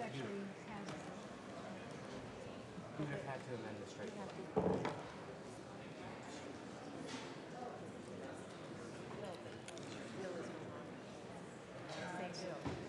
So this is the set of questions.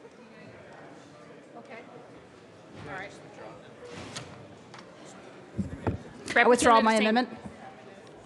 Singh. The amendment is withdrawn. Is there any further discussion on House Bill 1078? Representative Singh.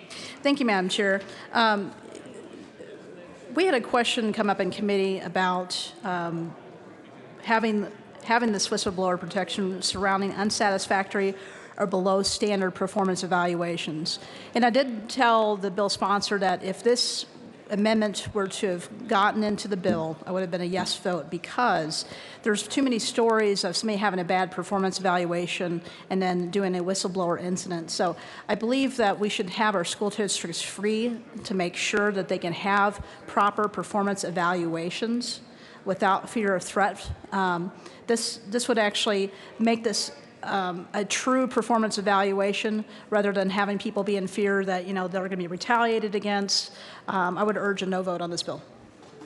Is there any further discussion on House Bill 1078? Seeing none, the question before us is the passage of House Bill 1078.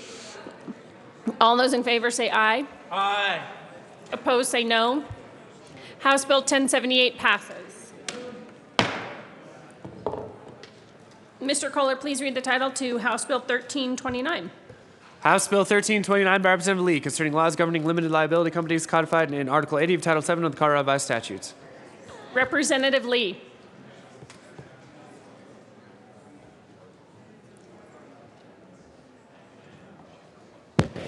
Thank you, Madam Chair. I move House Bill 1329. To the bill. Thank you. Colleagues, this bill was brought to me by the Colorado Bar Association, the Business Law Section. It went to the Business Committee and passed out of there unanimously. It makes some changes in the Colorado limited liability law. Specifically, it says that the statute of frauds is not applicable to limited liability companies to invalidate operating agreements. It made a change to provide that a member is entitled to compensation for winding up of a limited liability company. It states that a limited liability company's status as an entity will not alter the taxpayer's status, and that a contribution to a limited liability company is not a prerequisite to becoming a member. I ask for an aye vote. Is there any further discussion? Mr. Minority Leader. Thank you, Madam Chair. And Representative Lee, that last statement you made was the one question that I had. Why are we removing the requirement that a partner has to contribute something to the LLC to become a member? Representative Lee. Thank you, Madam Chair, and thank you for the question. Basically, it promotes freedom of contracting. A member may be granted membership in a limited liability company in exchange for a future contribution, what the statute says as a prerequisite to becoming a member. So we don't want to make the contribution a prerequisite to becoming a member. Is there any further discussion on House Bill 1329? Seeing none, the question before us is the passage of House Bill 1329. All those in favor say aye. Aye. Opposed say no. House Bill 1329 passes. Mr. Kohler, please read the title to House Bill 1330. House Bill 1330 by Representative Lee concerning authority to file a correction statement with the Secretary of State if a document previously filed was delivered to the Secretary of State for filing an error. Representative Lee. Thank you, Madam Chair. I move House Bill 1330. Ask for an aye vote. To the bill.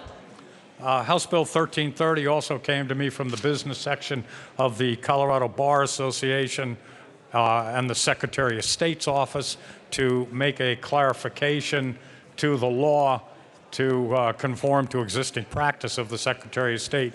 Basically, if a person files a statement in error to modify a corporation with the Secretary of State, this bill allows the filing of a correction statement to that. So I'd ask for an aye vote. Is there any further discussion on House Bill 1330? Seeing none, the question before us is the passage of House Bill 1330. All those in favor say aye. Aye. Opposed say no. House Bill 1330 passes. Mr. Kohler, please read the title to House Bill 1333. House Bill 1333, Representative Lee, concerning laws governing partnerships codified in Title VII of the Colorado Revised Statutes. Representative Lee. Thank you, Madam Chair. I move House Bill 1333 and ask for an aye vote. To the bill. This bill also was brought to me by the Colorado Bar Association Business Law section to make a modification of the partnership law in Colorado, specifically to provide that the statute of frauds does not apply to invalidate partnership agreements. By way of background, there are a lot of partnership agreements in Colorado that are oral agreements. The statute of frauds says that any agreement that can't be performed in a year has to be written. We do not want to invalidate Colorado partnerships by the statute of frauds. So this bill merely says that the statute of frauds does not apply to invalidate partnership agreements. I ask for an aye vote. Is there any further discussion on House Bill 1333? Seeing none, the question before us is the passage of House Bill 1333. All those in favor say aye. Aye. Opposed say no. House Bill 1333 passes. Mr. Kohler, please read the title to Senate Bill 16. Senate Bill 16 by Senators Stedman and Cadman, also Representatives Hollinghurst and Lawrence, concerning the Scientific and Cultural Facilities District in connection with amending the ballot question concerning the extension of the district to be submitted to the voters and modifying statutory provisions concerning the administration of the district. Madam Speaker and Madam Assistant Minority Leader.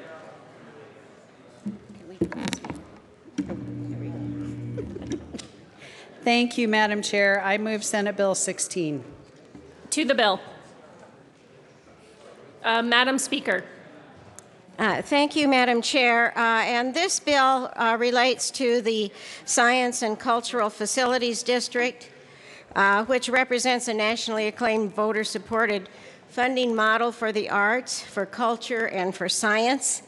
And since its inception in 1988, voters have twice reauthorized the 7-county Metro District. Voters have decided to tax themselves 1 penny on every $10 purchase, providing funding to hundreds of organizations across the 7-county region. Today, the tax dollars support 275 large and small organizations across the metro area. And it's a whole diverse array of opportunities for citizens statewide to experience everything from world-class facilities to small, intimate performances. So this is a very important bill. I wish you all could have been in the committee when we heard testimony. There was no opposing testimony, and some wonderful stories about how the scientific and cultural facilities have helped them and their communities and their friends. So this bill would reauthorize in this election the 1 cent sales tax on every $10 purchased, and I ask for your yes vote. Madam Assistant Minority Leader. Thank you, Madam Chair. Members, the SCFD brings tremendous value to the state, both through the experiences it provides Coloradans and through the economic impact it drives. Last year, more than 14 million people visited the SCFD-funded organizations. 4 million of those were school-aged children. In 2013, twice as many people, veterans, children, families, participated for a free or reduced price. Promoting access is a unique feature of the SCFD and proves its need. Furthermore, the economic impact of the SCFD is substantial. There are over 10,000 people employed by SCFD-funded organizations, which amounts to over $150 million spent on payroll and $820 million spent on operations. But the value isn't just in the jobs created. One of the most impressive aspects of the SCFD is the fact that it generates serious revenue that churns through our communities.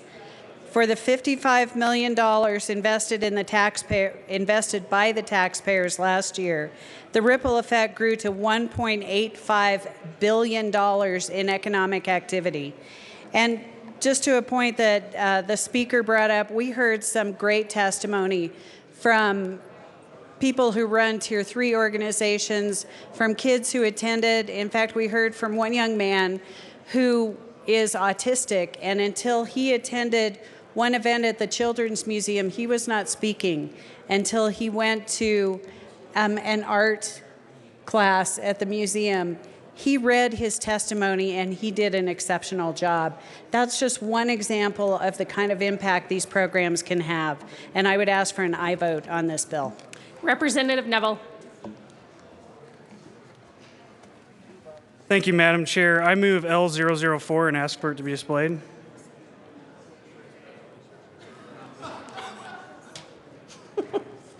The amendment is properly displayed. Representative Neville. Thank you, Madam Chair. This is an important amendment. You know, I was really inspired last year when Representative Van Winkle started the taxidermy caucus. And so I think they should be included in this conversation as well. Madam Assistant Minority Leader. Madam Chair, I think this is a humorous and friendly amendment because, of course, Representative Van Winkle will go through the proper steps to apply to the SCFD to get funding so that he can then thrill us all with the taxidermy projects that he will take on outside of session. Representative Neville. Madam Speaker. Yes, thank you, Madam Chair. And I would just say that, albeit funny, this may be unfriendly just because of the smell involved in this amendment. Representative Court. Thank you, Madam Chair. I will support this amendment if those that are taxidermed are from this side of the aisle. Representative Neville. Thank you, Madam Chair. I withdraw L004. The amendment is withdrawn.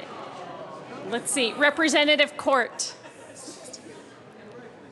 Thank you to all my dear friends over on that side of the aisle. And thank you to both the sponsors, the Speaker and the Assistant Minority Leader, for bringing this bill. We had a fabulous hearing in the Finance Committee, and the young man that Representative Lawrence mentioned was absolutely astounding. And you know, all of you, we all serve on committees.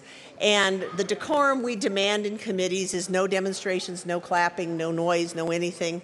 After that young man spoke, the entire room, and we were over in 271 and it was packed, the entire room, the committee, everybody stood and cheered for this young man. There wasn't a dry eye in the room. It was fabulous. And when we do this kind of partnership with the nonprofits, with the taxes, we are creating opportunities for people like that young man, so I strongly urge a yes vote.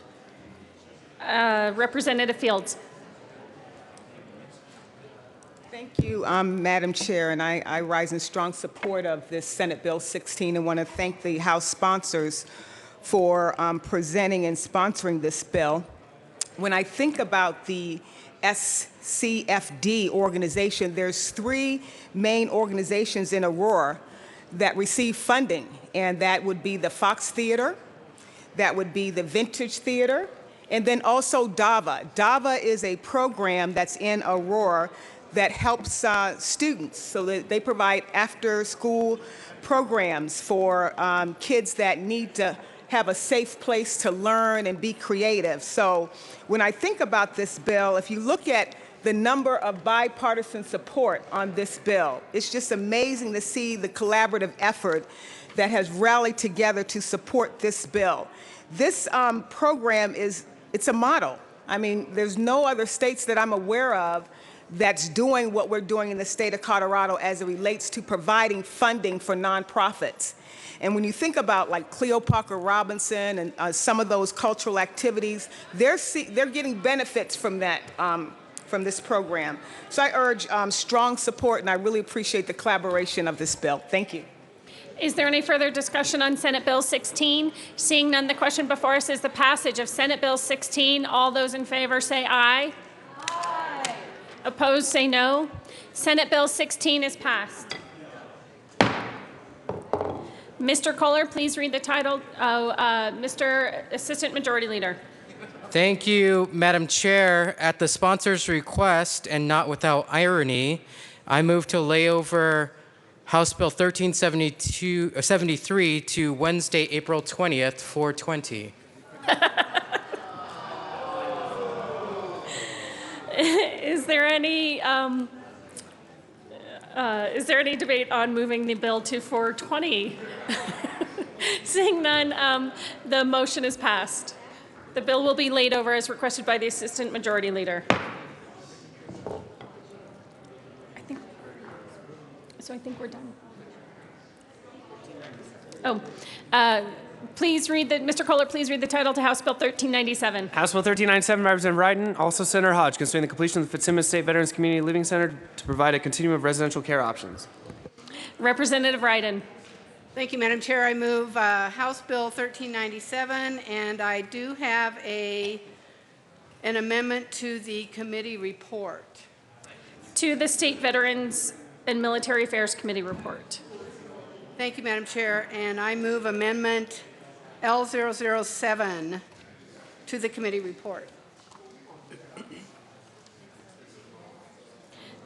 This is a multi-page amendment and is on everyone's desks. It is properly displayed. Please proceed. Thank you, Madam Chair. Members, what this amendment does is basically simplify a bill that we have been working on for almost a year now with a lot of different stakeholders involved, a lot of moving parts, and I'm happy to tell you that we have come to some major agreements from all the different stakeholders, and we're able to give you a much more elegant, simplified bill that I think you will appreciate. So I urge your support for Amendment L007. Is there any further discussion on Amendment L007? Seeing none, Representative Brown. Thank you, Madam Chair. And, I don't know if this amendment will be the bill, right? Yes. Okay, maybe I should just wait to discuss this until we get to the bill, because I've got questions about the total bill, but it has to do with what's in this amendment. So I will wait until that time. Is there any further discussion on Amendment L007? Seeing none, the question before us is the passage of L007. All those in favor say aye. Aye. Opposed say no. L007 passes. To the bill. Thank you, Madam Chair. Members, I am really pleased to bring you House Bill 1397 that calls for the completion of the Fitzsimmons State Veterans Community Living Center that is in Aurora on the Anschutz campus. I still call it the Fitzsimmons campus.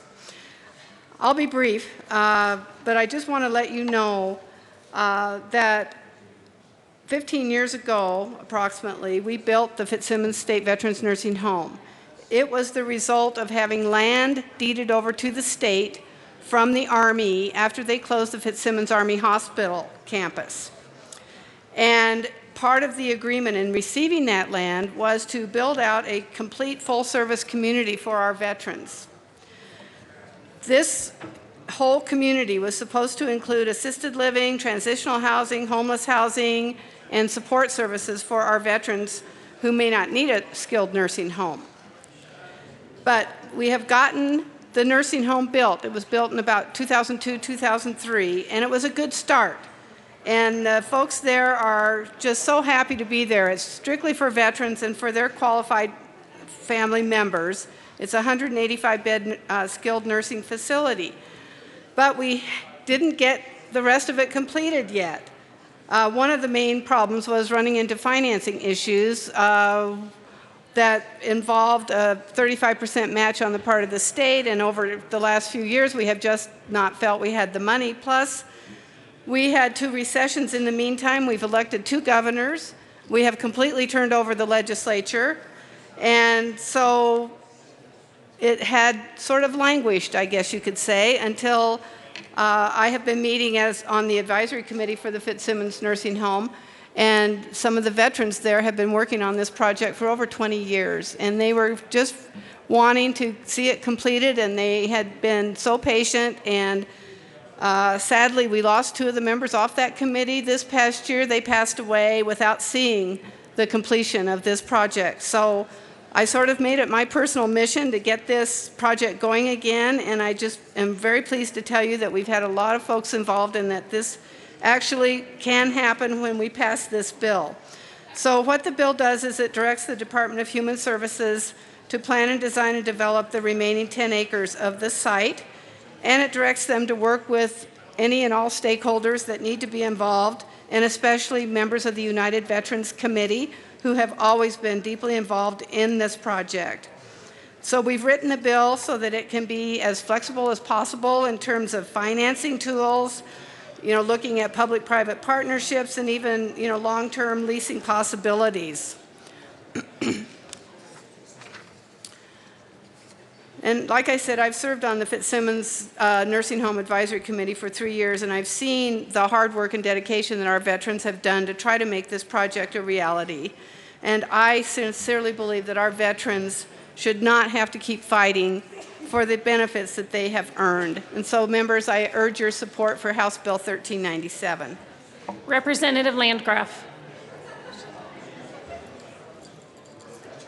Thank you, Madam Chair. Members, Sunday night was the United Veterans Committee dinner, and Secretary of Veterans Affairs was the speaker, and he talked about this project. He talked about a lot of things that he's doing and plans to do, but he mentioned this project as being vital to Colorado. And I think our veterans have given everything to us. They've dedicated their lives to keeping us safe, many of them, and we need to pass this bill because we need to continue to recognize their commitment to Colorado, to the United States, and to each and every one of us. So I would ask for a yes vote. Thank you. Representative Windholtz. Thank you, Madam Chair, and I'm very pleased to be the co-prime on this bill that has really, the folks that came together, the stakeholders, really worked hard to make sure that our veterans get the help and the support they need. A lot of this whole program, this whole project has evolved, and now all of the pieces are in place to make this happen. The planning will go forward, the construction will go forward, and I urge a yes on this vote and on this bill, and I thank you very much. Representative Brown. Thank you, Madam Chair. And I just had a few questions just to make sure that we're following the law and everything. And under 26-12-111, there are some requirements when you're citing a home, a veteran's home. It takes into consideration the other veterans' homes around the state, if they are full or not, or what the situation is there. It goes through the Capital Development Committee, and it sounds like from what you've said here today that my questions have been answered. It sounds like this was done many years ago when it was established, and maybe just verify that, and that'll take care of my concerns or questions about the bill. Representative Ryden. Thank you, Madam Chair. And Representative Brown, thanks for your question. Yes, indeed. We really have taken care of that situation. The language in the bill does address that as well.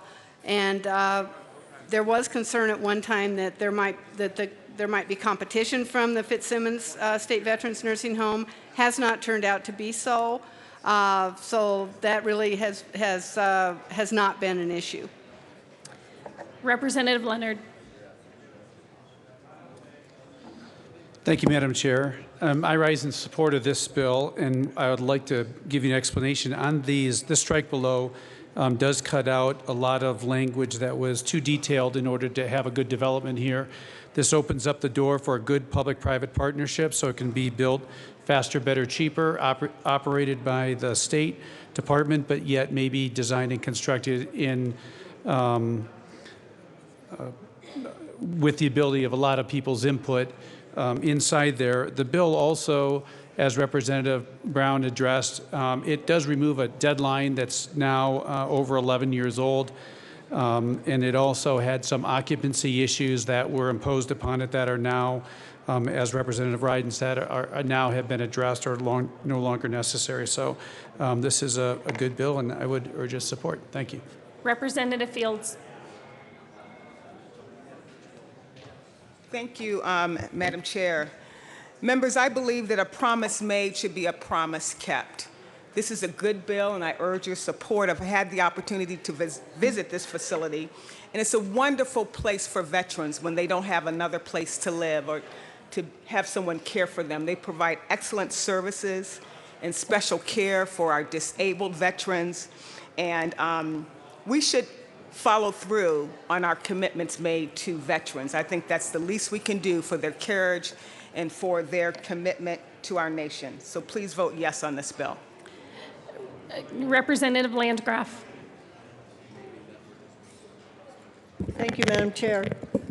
Members, every year the veterans and military magazines rank the states as far as how veteran-friendly they are. And I think it's a shame that Colorado doesn't rank #1, given the number of military, retirees, active duty, our academy. We should be #1, and passing bills like this moves us in the right direction. So I, again, urge a yes vote.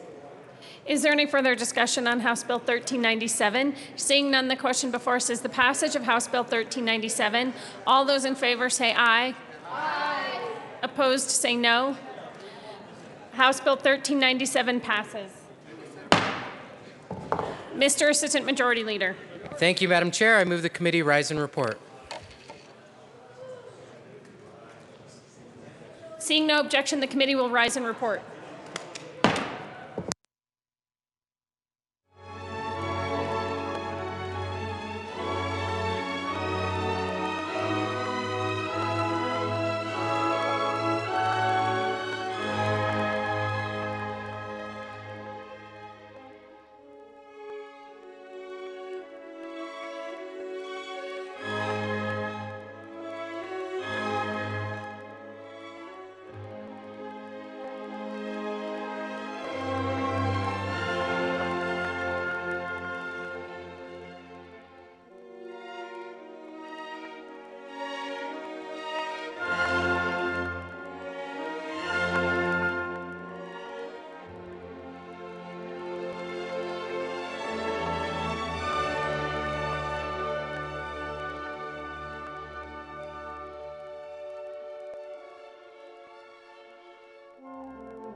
The House will come back to order. Mr. Kohler, please read the report of the Committee of the Whole. Madam Speaker, your Committee of the Whole begs to leave to report as under consideration of the following attached bills being second reading, thereof make smaller recommendations thereon. House Bills 1078, Amendment 1217, 1318, Amendment 1319, Amendment 1329, 1330, 1333, 1334, Amendment 1367, Amendment 1368, 1391, 1397, Amendment 1423, amended. Passed on second reading in order of gross place on counter for third and final passage. Senate Bill 1685 passed on second reading in order of revised place on counter for third and final passage. House Bill 1373 laid over until April 20th, retaining its place on the calendar. Representative Casey Becker.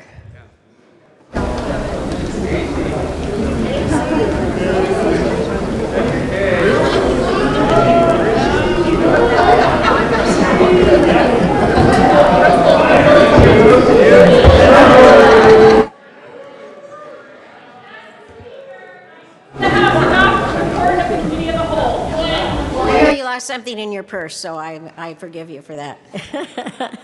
You have heard the motion, and there are no amendments on the desk. The question before us is the adoption of the report of the Committee of the Whole.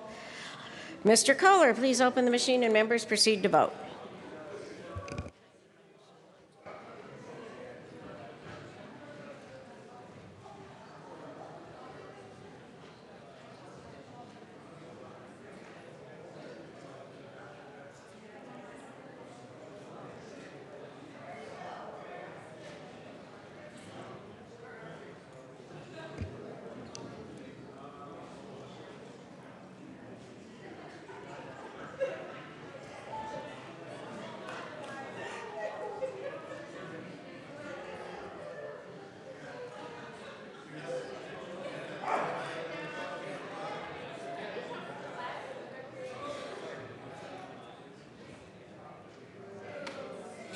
Close the machine with 64 ayes, 1 no, and no excuse. The Committee of the Whole report is adopted.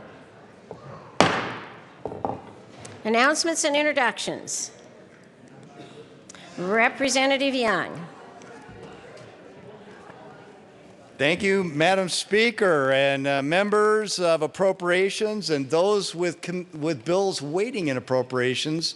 This announcement will be on the calendar tomorrow, but I wanted to let you know what bills we'll be hearing. Appropriations will meet Friday morning. That's April 15th at 7:30, and we will have 23 bills on the calendar, so listen up. Here they are. The first set are House bills. 1031, 1077, 1080, 1097, 1172, 1174, 1186, 1195, 1196, 1261, 1273, 1277, 1289, 1290, 1291, 1300, 1301, 1321, 1364, 1399, 1424, and then 2 Senate bills, Senate Bill 102 and Senate Bill 167. Thank you. Representative Primavera. Thank you, Madam Speaker. Now that we have your attention again, I just want to remind people there are cookies being served out on 14th Avenue, south of the Capitol, and you can go visit the Pink Lifesaver van and the mobile stroke treatment unit until 2 o'clock today. Representative Ransom. Thank you, Madam Speaker. I just want to let everybody know that Parker Core Knowledge Charter School has a class of 4th graders here. We're glad to see them. Thank you for joining us today. Representative Vigil. Thank you, Madam Speaker. Members of the Livestock, Agriculture, and Natural Resources Committee, room 112, we're going to change, room 107, I'm sorry. We're going to hear Senate Bill 137 first, because we have a conflict with a witness, and then we're going to hear House Bill 1313 second. So be there in 10 minutes so that we can get started, because we only have a short time to get done. Thank you. Representative Tyler. Thank you, Madam Speaker. Transportation Committee, we're hearing a bill about seaplanes today. So because of all these people are going to be flying in and landing in City Park Lake over there, we're going to meet in 271. 271 at 1:30. We'll see you there. Representative Kraft Tharp. Thank you, Madam Speaker. So members, if you would join me in welcoming my brother Tim to the chambers today. As most of you know, he usually tunes in and is watching, and so this morning he's here in person. So thanks, Tim, for joining us.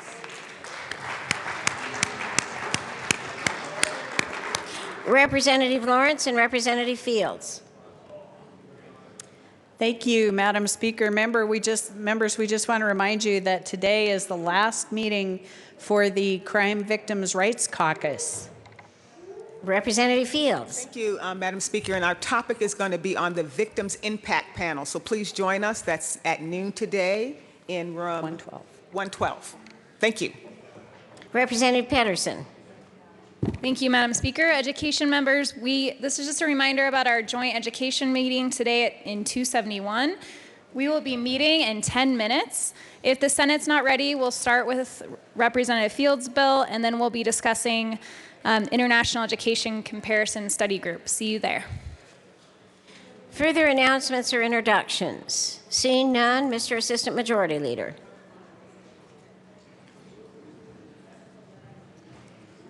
Thank you, Madam Speaker. I move to lay over the balance of the calendar until tomorrow, Thursday, April 14th.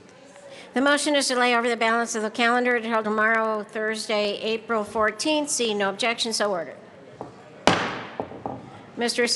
Assistant Majority Leader. Thank you, Madam Speaker. I move the House stand in recess until later today at 1:30 p.m. The motion is to stand in recess until later today at 1:30 p.m. Seeing no objection, we are in recess.